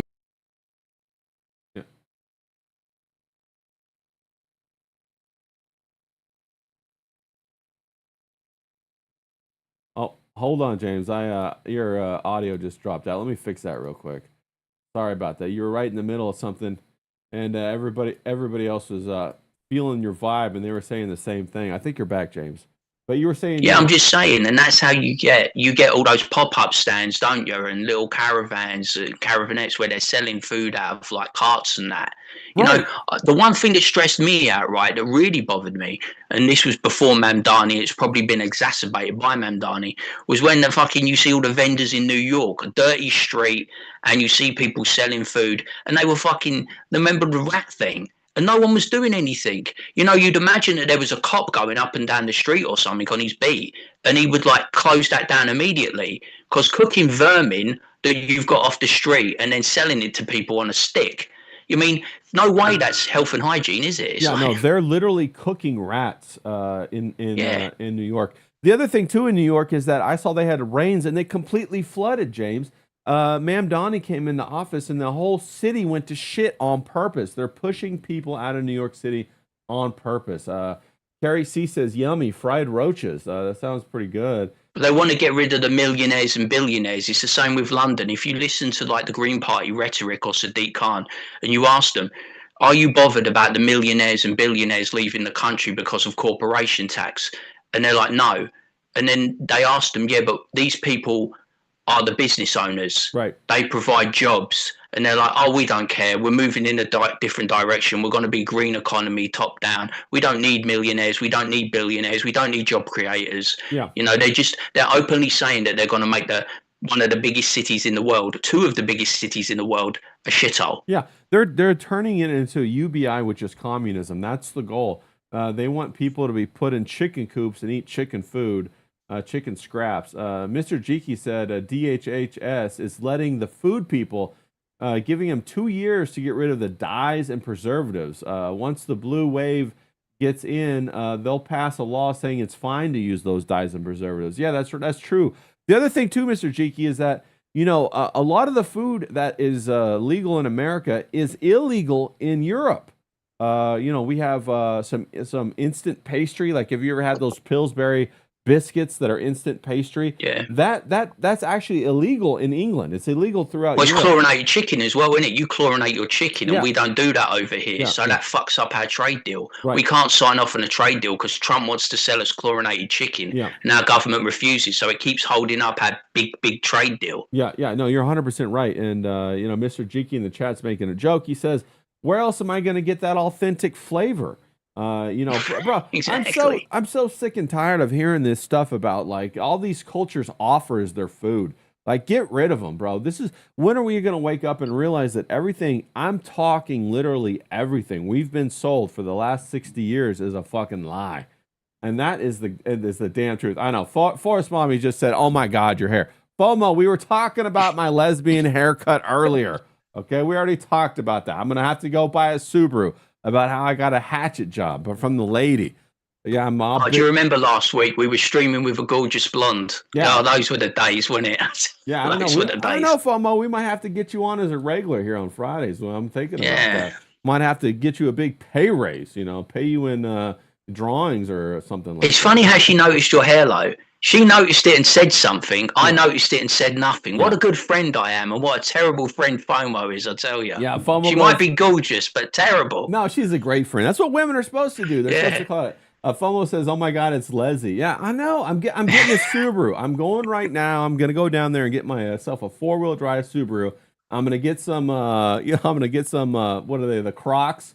And I'm gonna start watching Rosie O'Donnell, bro. I'm gonna start watching. I hope she's video. not watching this stream, your hairdresser, or it's over, mate. I tell you. It's already over. It's I'm not going back to her, bro. It's already over. FOMO, and on top of it, she tried to set me up with some fat lady, and I was just like, bro, what are you talking about, man? What's going on here? No, that ain't happening. But no, where were we, guys? We were talking about the diversity of culture and the food that they're letting in. We were also talking about the Ralph breakup with Scarlett. I don't know if FOMO has anything. Shout out to Riley in the chat. Riley's dropping by. I know, Riley. I got an emo haircut, Riley. Can you believe that? I'm going full emo, bro. I don't know if you We were guys... talking about Riley yesterday, weren't we? Being the next big rap superstar. Yeah, mate, I tell you. yeah. Riley's ears must have been burning. We were chit-chatting about him. But James, switching gears again. What about, have you been watching these NBA finals with the flops that they've been doing? This has been absolute bullshit. This whole NBA finals has been absolute complete Yeah. dog shit. Does anybody else know? I that can't knows get this out in the excited chat? about it. I can't. Yeah. I cannot get excited about OKC in San Antonio. No. And I think New York are going to win it all. I think it's New York's year. Yeah. With Jalen Brunson, I think they're going to go all the The way. whole thing is But I scripted, just, James. The whole thing is yeah, scripted. I think it's scripted for New York this year. I It's just can't obvious. get by. I can't get past how OKC have become a thing. You know, I don't even. in the era we used to watch with the Bulls and like fucking. And we've spoken about the players before. We went through all the Sonics players. We went through all the Houston players. We went through all the Los Angeles Lakers players. And now, like, it's got so bad that OKC are a thing. And, like, Shai Gilgeous-Alexander is regarded as the best player in the league. And he's going up against Victor Wembanyama, who's like this big, lanky streak of piss, who's like... He's like some social justice warrior. I kind of like hate him because he's become a darling of the left. He's like seen as this social advocate. He speaks out on political issues, and people say, well, why is it American star or Canadian star can't speak out on these social issues, but it's a Frenchman who does it? And I'm like, I really wish I'm always going, just keep your politics out of it.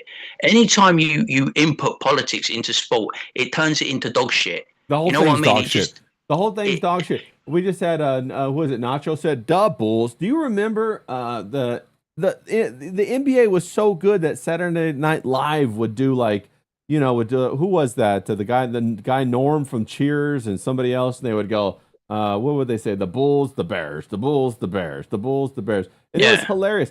But our culture sucks so bad now that nobody's even talking about any of this stuff. Well, you know, the comedy's terrible. I don't. Did you watch that Kevin Hart roast by any chance, James? You know, there was a big roast. I saw bits and pieces of it, and the fallout with like the one you like, Shane Gillis, and was it Chelsea Handler? Chelsea Handler, who said some of the most disgusting shit about all kinds of people, got her knickers in a knot because like Shane Gillis said some stuff. She was like, I hate it when people, right? If you're a comedian, right, there should be no borders, there should be no boundaries. Yeah. You should be free to say anything about anyone because it's in the context of comedy. And if you dish it out, you sure as shit better be able to take it. I've always said this about me. I come on stream, I say some wild and crazy shit sometimes, and I have to be prepared to take it. You're right. Take it from the chat, take it from other streamers. I'm fair game, I'm online. And if you're a comedian that's at your top of your game, or even just a guy that's in a club, you know what I mean? You are going to have to take it. Who was the guy that completely bombed the other day? Was it Stuttering John? Yeah. He went out and read Cumia's arrest, didn't he? And he got like booed out of the fucking building, didn't he? Yeah. If he'd have come on and just done his set, he would have probably won around the room. Yeah, he would have been awesome. We got Hobo Chili says go Knicks, and Nacho says it was Chris Farley doing the SNL bit. Yeah, that was Chris Farley. It's been so long ago since I heard anything funny. But no, Chelsea Handler, bro. She was you know, she's such a fucking bitch, bro. Who was it? Shane Gillis absolutely nailed her ass with the jokes that he said. Even the fact that she went and was on Epstein's island, bro. Or no, not on his island, but she had dinner with Epstein. She couldn't handle that. She was a Zionist and all this. With Prince Andrew. Yeah, with Prince Andrew. At a little intimate dinner party. You know what I mean? And she got completely like her feathers in a ruffle. She got shook, bent out of bro. shape about it. Yeah, she got shook. And you know what? Now that I'm a proper lesbian, I might have to go over there and give her a piece of my mind because I've always hated that bitch, bro. Ever since her days with 50 Cent and when she had her Chelsea Handler show, she was never funny. I don't know if you guys remember, she had that little Mexican dwarf midget guy on there with her, bro. I was like, what the hell is this shit? Queen of the Scrapes. Yeah. Oh, bro, could you imagine that being your nickname, Queen of the Scrapes? That's fucking terrible, man. That's terrible. But yeah, the roast was funny. Shane Gillis got him. Cat Williams completely roasted Kevin Hart.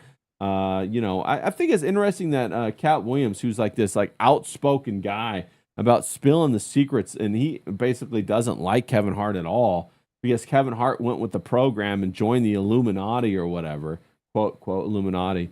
You know, and now Cat Williams goes up there, and it was funny because Cat Williams said he just showed up because of the money. He just wanted the money, bro, and he just showed up, and he never looked him in the eye. I thought that was very, very interesting. Well, it's lack of respect in it. It's a guy that's done it the hard way, and survived Yeah. and thrived, and then a guy that's like a corporate guy that just will suck any corporate dick he can. You know, I think The complete Rock plan. turned up as well, didn't he? They're like a double act, aren't they? The Rock and Kevin Hart. Yeah, I think he they're was like there as well. boyfriend and boyfriend, I think is what it is, right? Yeah. there. And I think Cat Williams like- even said that, like, you know, that they were fucking. And I thought that was hilarious, bro. Yeah, because fuck those guys, man. And fuck The Rock, bro. I don't know. That's the beautiful thing about being a comedian. I've noticed, like, you know, I'm not his biggest fan, I'll admit. I'm not Nick Recader's biggest fan. You know, I don't particularly care for him. I don't know him personally, so, but like, I don't really care for him. But I will say something about him. When he's online, he pulls no punches. Yeah. And there is actually a comedian inside of him. He said some really funny stuff that Mersh has highlighted lately, hasn't he? I'm not going to say it, but he said he's got some really funny tweets. And the problem is, right, I've never not said this about Recader. He's smart. He's quick-witted. All the people that go up against him are severely outmatched because he's quite acerbic, he's quite intelligent, he's quite witty, he's quite funny. He can twist a knife, and all these people that get really vexed online, you know, like trolls, they just can't handle a guy like Recader, like they can't handle a guy like Cat Williams, because really these people don't have any boundaries. They'll just say what the fuck they want when they want. Yeah, yeah. Pat says Cat didn't walk anything back. 100% right. No, James, what you got this kind of same sunglasses that Recader wears. What is your you know, what's your beef with Recader? I mean, like, I think he's great, bro. He's interesting. He's funny. He's got like this dynamic life. He's interesting. You know, what is it about him that you're like that you're? It's just for? the kind of cringy lawyer thing. I think it's like, you know, it's like he's doing cool stuff. Don't get me wrong. You know, he's having a nice life, but like, stupidly he puts it on Front Street and he lands in the shit. You know what I mean? For someone who's smart, he does stupid things, I think. Yeah. You know what I'm saying? Yeah. A smart guy would tighten up the ship. Yeah. You know what I mean? You can do all that crazy fun stuff, but you don't have to show us. And you really fucking burnt my eyes out when you showed me Aaron in the fucking hot tub, mate. When you were doing Google eyes at each other. You know, like looking for permission to fuck each other's misses. Just go and fuck each other's misses. Yeah. I don't need to know, bruv. Oh, okay, I see what you're saying. Yeah, Roki for McComb, says he agrees with James. He doesn't like him, but you got to respect the game.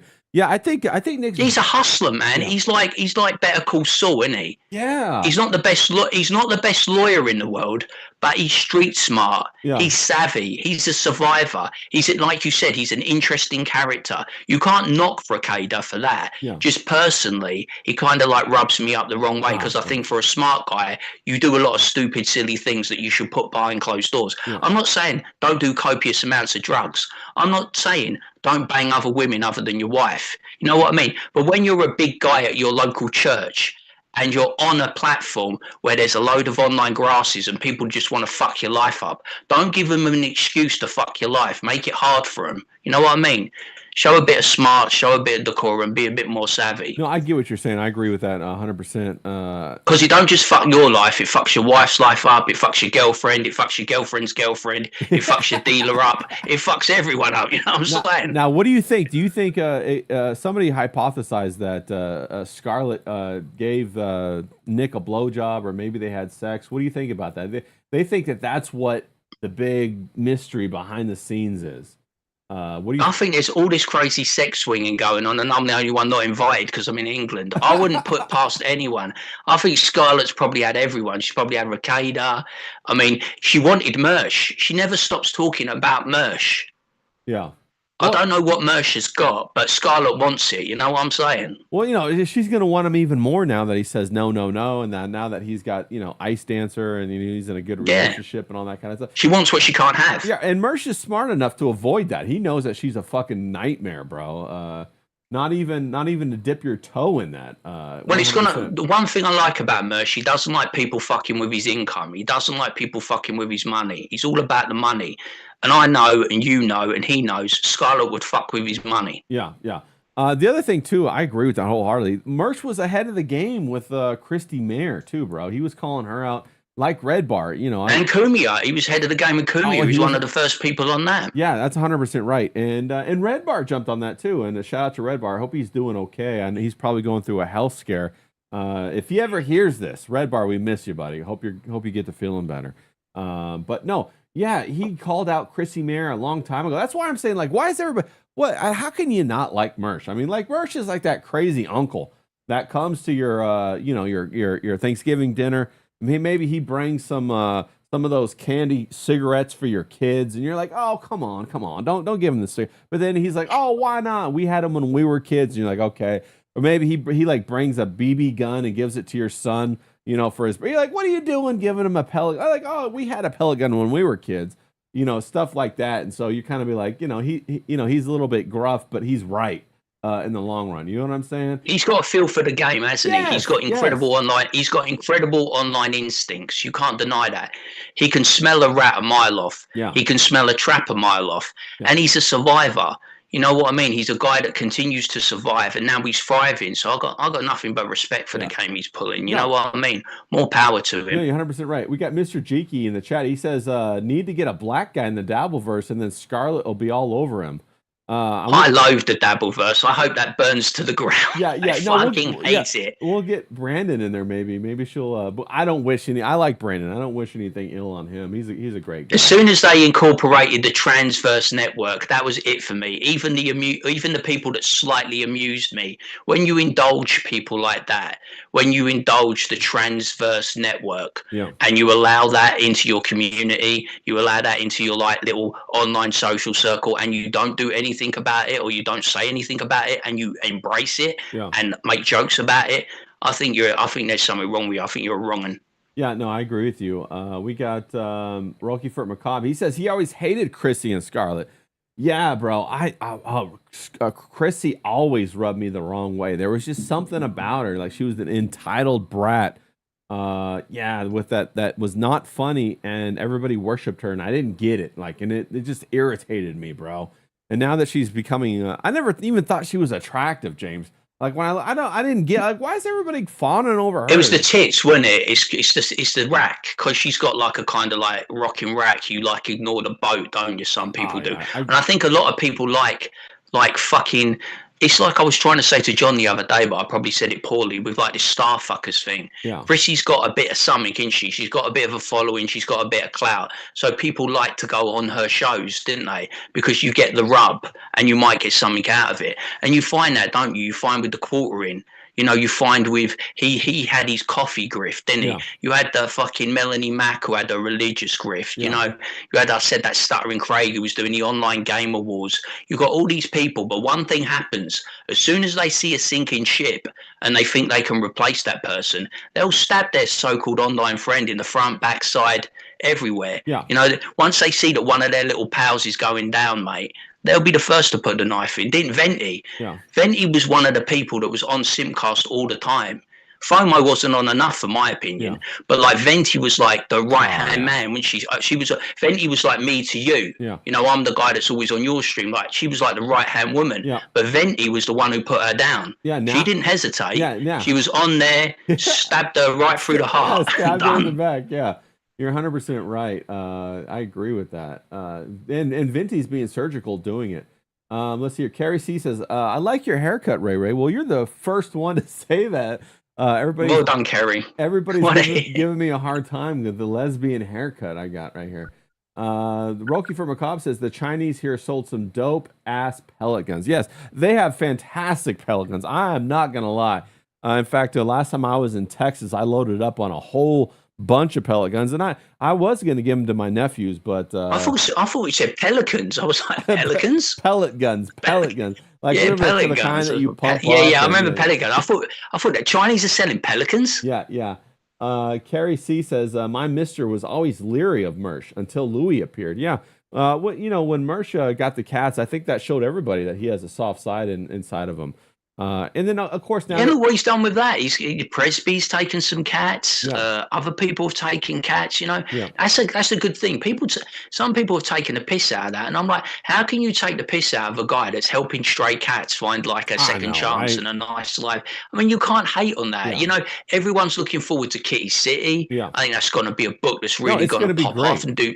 yeah, it's going to do great guns. You know what I mean? So, like, I don't know how you can knock him for that. I think he's just a stand-up guy, and I think the reason that Mersh survives because he lays it on the line. He says he's like a guy that doesn't suffer fools gladly. He doesn't want or need friends. He understands the parasocial aspect of online culture. He puts up the block. You know what I mean? He's got great rapport and bants with his chat. He's got a good product, you know, with Nightwave. He does his other show, ROTC.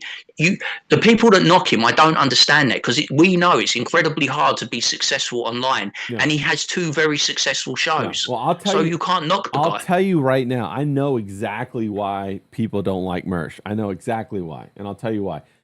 They don't like Mersh because he's right, but he doesn't say it in the way that they want to hear it. I'm sure you've heard this so many times, James, that like, well, I don't like the tone of your voice. You know, that's what it is. It's this female, like, and it's in men too, but it's, you know, the men are being feminine. Oh, I don't like how he says things sometimes. I don't like how blunt he is. He should be, you know, more considerate, or he should be more, you know, compassionate. Well, like, he says it right, but not in the right way. Yeah, well, like, fuck you guys, man. That's what I say. Yeah, there's no right way. He's either right or he's wrong. Yeah, exactly. There's plenty of people out there kissing ass, bro. Go watch some of them. But, you know, he does it his way and he gets attention. I think that's good on him for that. That's the way you're supposed to do it, James. You got. And he doesn't need anyone, and he doesn't ask anyone for help. He doesn't beg people to come on Nightwave. He doesn't need people to come on Nightwave. He just says he's going to do his own show, his own way. Yeah. And I've got enough respect for him for doing that because, like I said, we know it's incredibly hard to catch a wave, isn't it? Yeah. You know, a surfer. Yeah. It's incredibly hard to catch a wave or to catch a break or to catch fire. Yeah. And Mersh said that 1,000 times. There's plenty of streams that, you know, have just died. Yeah. Plenty of content creators that have just disappeared. You've got to have the discipline, and you've got to grind it, and you've got to always show up, and you've got to hope that a big break is just around the corner. Well, you know, Mersh and Royce grinded for a long time on ROTC before they had the Jan Schneider breakthrough, then they had the Owen Benjamin boost. They got kicked off of YouTube, didn't they? And they got kicked off YouTube for a couple of years and got the run. So they, you know, it's been it's not an easy thing. But I'm gonna switch gears up a little bit. We're coming up to the end of the second hour here in a second. But I wanted to talk about something I thought was pretty funny. I don't know if you saw in the news, James, but there was some sort of threat of assassination on Ivanka Trump. Did you hear about this? No, I didn't. Yeah. So fill me in. All of a sudden, there's some threat, right? Ivanka Trump, there's this big assassination plot that's going on, and they're saying the culprit is Iran. Iran is trying to take out Ivanka Trump. And I think that this is just a bunch of bullshit designed to coordinate with Memorial Day, when we're respecting all of the, you know, the men and women who to let us some fireworks over Iran. That's what they're gonna do. President Trump, he left his vacation, he went back to the White House, right? You know, the other piece is they're clearing out the airspace over Iran right now. They're getting ready to do another bombardment. So I'm guessing that in the next day or two, we're gonna see some sort of fireworks going off over Iran. You know, but isn't that impeachable? You can't have an excuse, can you? Say, like, my daughter was a target for assassination, therefore I'm going to legally bomb a country. Well, it's you know you bring up a very good point, James. You know, the whole reason that there's a specific amount of time that the president can, like, do this kind of military operations. I think it's like 60 days or something like that before he has to get like a vote for war or something. And so then he took a cooling off period so he could reset that 60 days. The cooling off period was like a month or something like that before he could start the next one. And that's set to expire pretty soon. And so people are theorizing that he's going to start this next round, you know, to try to go at Iran again, to try to drive up the cost of oil, to try to do all this stuff, to try to negotiate with China again. That's what this is all about. And this whole thing about Ivanka, bro, nobody gives a fuck about Ivanka, bro. Get out of here. Nah. And Iran is not sending people to America to kill her, bro. I mean, come on. Bro, this whole thing is so preposterous, bro. Did you see how Trump went to China and he came back with no deal and a tail between his legs? And then, like, the very next day, Putin come out and said, China are our very best friends, and she was like, "Yes, we have a great relationship with Russia," further humiliating Trump. You know what I'm saying? Yeah. It's like crazy. Yeah, no, you're 100% right. And this whole thing is a stage, man. The whole thing is like, I listen to Professor Zhang a lot. He's the one who does the predictive He's history. growing on me. I quite like the guy. Yeah. He's growing on me. And there's a lot of people out there that say, oh, he's a Chinese plant and all this kind of stuff. Bro, who cares? Did you guys know that we have Chinese spies as our mayors? Like, we just caught a Chinese spy that was the mayor of What's the Swalwell shagging one? Yeah. Yeah, yeah, exactly, and yeah, Swalwell was shagging one, was fucking one, and then Nancy Pelosi had a driver that for 30 years that was a Chinese spy. Bro, this whole thing is just such a big fucking joke, and they're trying to manipulate the American people for anything to make them to go along with it, to give their consent, to go to war, to do all this. It's a bunch of bullshit, man. Mr. Geeky in the chat says, remember the drone attacks on the coast in the opening days of the Iran war? Yes, I do. If you guys aren't familiar, in California, they said that Iran had drone attacks and they were attacking California. And then they later said, "Oh no, we might have been wrong about that." But this is all a manipulation to get people to go along with it. I don't know if you guys remember. You might remember this, James. Back when we went to the Iraq war, okay, there was an interview with a young lady, and she stood up before Congress, and she said this. She said that the Iraqi military was running through hospitals in the neonatal section, and they were taking out babies out of incubators and throwing them on the floor so that they will die. And everybody in Congress was like, oh my God, that's horrific. By God, we must go in Iraq and we must save these babies, okay? Then it turns out a couple of years later that it was all a complete lie, that the lady was not from Iraq. Instead, she was an ambassador from Jordan, daughter of an ambassador, that the whole thing was manipulated to fan the flames and make the American people so pissed off that they wanted to go right into Iran and take them out. And it was because, you remember weapons of mass destruction? That's what I was going to say. It's because there were no weapons of mass destruction. So they needed something else to get the American people a catalyst. Mad. Yeah, a catalyst, so that we could go over there and do what we needed to do to save democracy and save those babies on the floor. Nowadays, James, whenever they say stupid shit like about women or babies, I already know it's a lie. So when they say they're going to attack Ivanka, bullshit, bro. It's a fucking lie. And it's all... I don't think anyone's thought about Ivanka in years. No. I haven't. No, I haven't either. Bro, ever since she got that chin implant and all... Bro, whatever, bro. In fact... Isn't she over in Israel with like Jared Kushner yeah, or she's something? in Israel with Jared Kushner, that robot of a man that's not even really a guy, bro. It's so fucking weird, man. But Rocky Fort Macabre says, the common people are the actual enemy of the governments. Well said, Roquefort. Completely agree with that. He says that he thinks it's all pageantry and it's a competitive global system. I completely agree with you. I don't think that there are really countries. I believe that there are groups of secret societies that are competing for dominion on the world stage. But they're all in cahoots against the people. They call us the profane, and that's how it is. I don't even think that China is a real country. I think it's I know that Professor Zhang says it's a fantasy or it's an illusion. I think that's exactly what it is. And to some extent, I believe that's what Russia is too. And I don't think it's real. Because if you remember, during the Cold War, we had to beat the boogeyman of the Russians to go to space.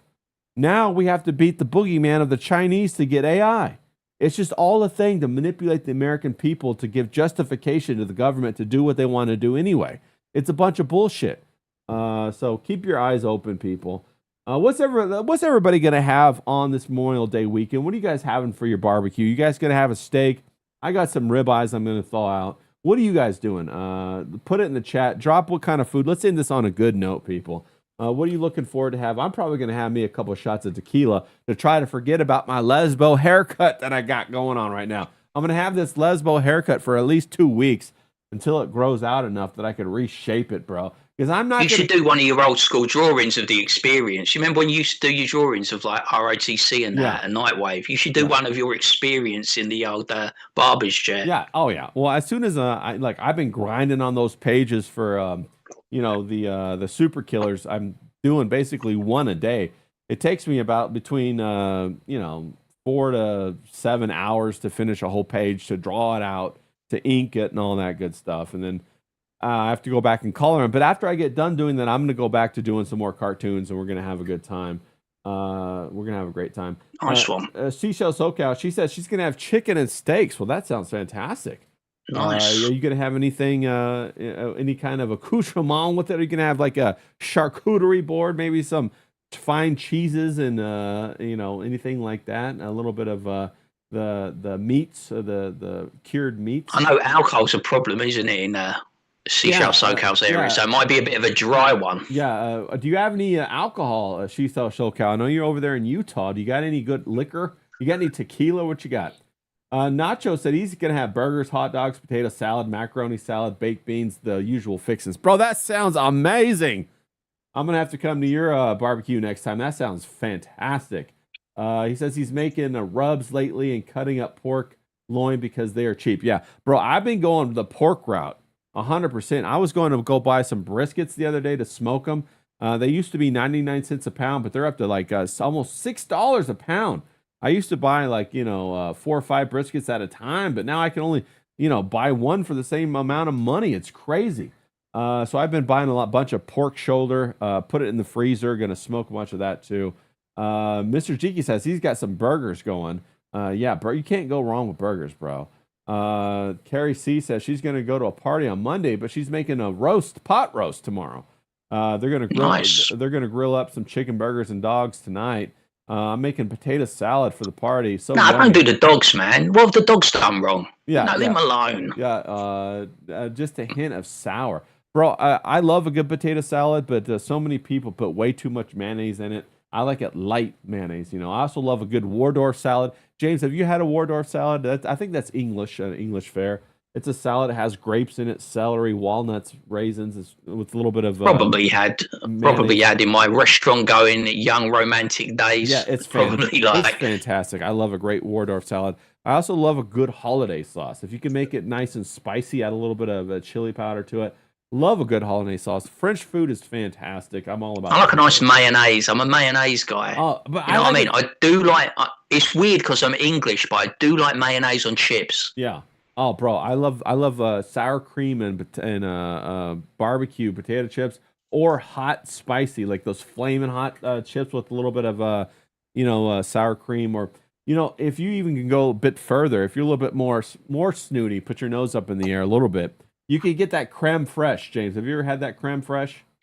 Yes. That creme fraiche is fantastic, bro. Have that with a nice prime rib. Get a little bit of horseradish in it. So fucking good. Roki for Macabre says a pot roast really hits, bro. If you get yourself a woman who can make a stellar pot roast, you have won the lottery, my friend. You get some of them carrots, some of the potatoes in there. Fucking, got some of that nice little gravy. Oh, it's so fucking good. Carrie C says it's cash money, 100%. Roki Vert said he loves mustard and potato salad. Oh, I could see that. Mustard could be fire. Yeah. Now I'm all hungry, bro. James, what are you gonna get? I know you're gonna go to the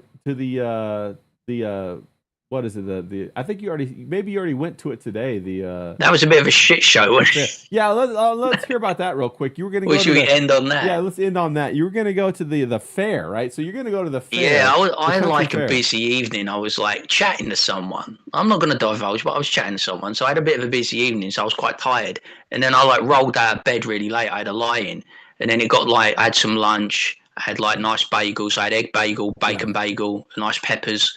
And it was I was rolling around the corner because I only live around the corner. So I was roll around the corner to the Heathrow show. And it's I go there, right? And it's I thought I was going to get a ticket on the day. And it was I roll up there and I speak to the guy and he goes, it's 50 quid to get in. I'm like, are you kidding me? 50 pounds? It's 50 quid to get in. And I'm like, you're joking, mate. I mean, that's a bit steep in it. And I looked around, right? And it was empty. Most of the vendors were packing up or going. There was still 3 hours of the shows to go. There was plenty of time. Most of the vendors had packed up or were going. People were streaming out. There wasn't a lot of footfall. There was no cars. I think it was a really, really bad show where not a lot of people turned up. And I was not for 50 pounds. I saw a few of my friends from the caravan side, the gypsies. So I was like, yeah, all right, mate, how's it going? And they go, who are you? You're going in there, who are you, mate? And I'm going, yeah, I was going. I said, but 50 quid's a bit steep. And he goes, oh, yeah, rip off. And he was like, what? He's like, I was like, so you're going to go in? I said, yeah, well, I said I would do some footage from a Power Ray and we make up a video. But I said, I don't think there's going to be much to get really. And I said, for 50 quid. And he's like, oh, no, don't go in.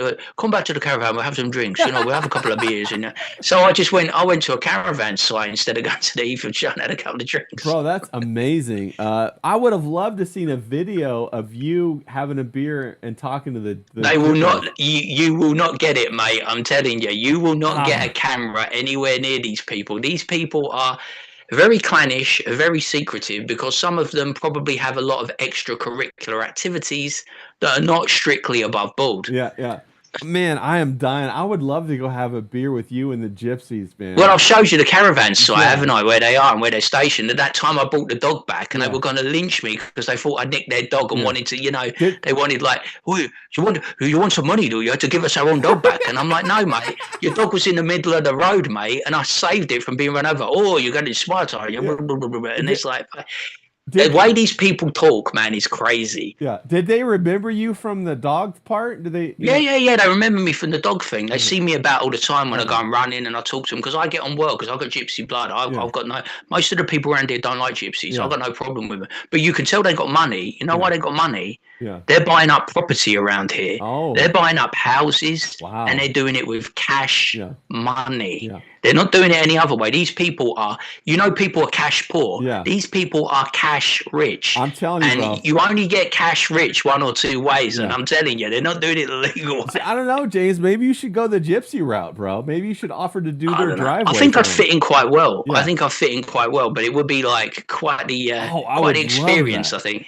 Bro, if I ever come to England to visit you, we have to go see the gypsies. I want to go see the gypsies and have a beer with them. They are good, but they are really good people. Yeah. But they are people that do things. Well, I mean, that's the way we should all be. Because right? their lifestyle, they live outside of government. You've got to understand these people. They hate government. They hate being oppressed. They live in caravans. They like to travel around. They like to play by their own rules. So anyone who tries to impose rules on them, and I suppose they had a fucking fit when that geezer shook them down for 50 quid. Kids got in for free, but they've got a load of adults over there. Yeah. They probably like, if the whole clan went there, they probably like 500 quid or something. Yeah, they probably snuck in or something like that, bro. Yeah, I reckon they jumped over the fence or something. I don't know. Guaranteed, bro. The crazy thing is, you used to think that gypsies were like a little bit crazy, but more and more the government's going crazy themselves. You're thinking that gypsies probably had the right idea the whole time, James. You said that, didn't you? They're the people that are going to survive because they know about living backs against the wall, and they're the ones that try to live outside of normative society. Yeah. outside of like society and government rules. Yeah. So I think they've got it made. They live a very simple life, but for a simple life, they're quite affluent. I tell you. Hillbilly Harry makes a really good point. He says they're good people until you're the one that they want to scam. Yeah, that's the truth. That's why I stay on their good side, Yeah, and don't let them do any work at your house, James. Don't just stay there. They're the king of the driveways. If you want a driveway, just don't ask how this driveway gets done. Yeah, don't do that, bro. But and when your car sinks on the driveway, don't go back to them to get a refund. Yeah, no refunds. You won't like the response. Gypsies do not give refunds at all, bro. No refunds. But I hope everybody has a fantastic holiday today. I hope you guys have a fantastic barbecue this weekend. Drink a whole bunch, have a good time, eat a whole bunch of food. Roquefort McCobb said he loves food. I love food too. I think James also loves food. James, I hope you get up to a good weekend this weekend. Everybody go follow James at James Domenico Grabbin on X. James Domenico Grabbin 81 on YouTube. He does 5-minute videos, people, about what's going on in his neck of the woods. He does reviews. He was going to do this thing with the fair out there and We're going to do some cool tattoo stuff instead. I'm going to try and I spoke to my tattoo Sarah. Going to try and record her doing me a couple of tattoos. I've got 3 tattoos coming up, so she's said, we'll mute the sound and then we'll do the video and we'll I'll give it to Ray and we'll jazz it up a bit. So a couple of good tattoo videos might be on the horizon. Yeah, we're going to do some tattoo reviews. We're going to get James with talking to some ladies. Hopefully you're going to get him on stream with Courtney pretty soon. We're gonna work with FOMO to make that love connection happen, bro. We're gonna make that happen. Little heart. No, I'm just kidding. We're just gonna get on camera just to have a little bit of fun, try to get a little bit of chemistry going. But to go give James, yeah, because we need some women. We're devoid of men and women lately. I tell you, the men are disappearing as fast as the women have never been. I know, right? Well, I mean, streaming is a little bit of hit and miss, so we're figuring it all out. Yeah, but it's good, man. I enjoy it. Every stream's good. I enjoy the chat. I enjoy the bands. I enjoy being with my pal Ray. Yeah. I'm not going to knock him for that haircut. He's going to sort it out. Slick back. Slick back's the way to go, mate. Slick back. Yeah, we'll figure it out, right? And it's like you said, James, you got to be able to take some knocks with it. I got a lesbian haircut. I call me Mr. Subaru. 100% agree with that. But I hope everybody in the chat, you guys are all fucking legends and superstars in the chat. Go have a great weekend. Me and James are going to do the same, and we'll see you guys here, I think, on Wednesday. Let's fucking go. Wednesday. Go kick some ass, everybody. Let's fucking go. Get drunk.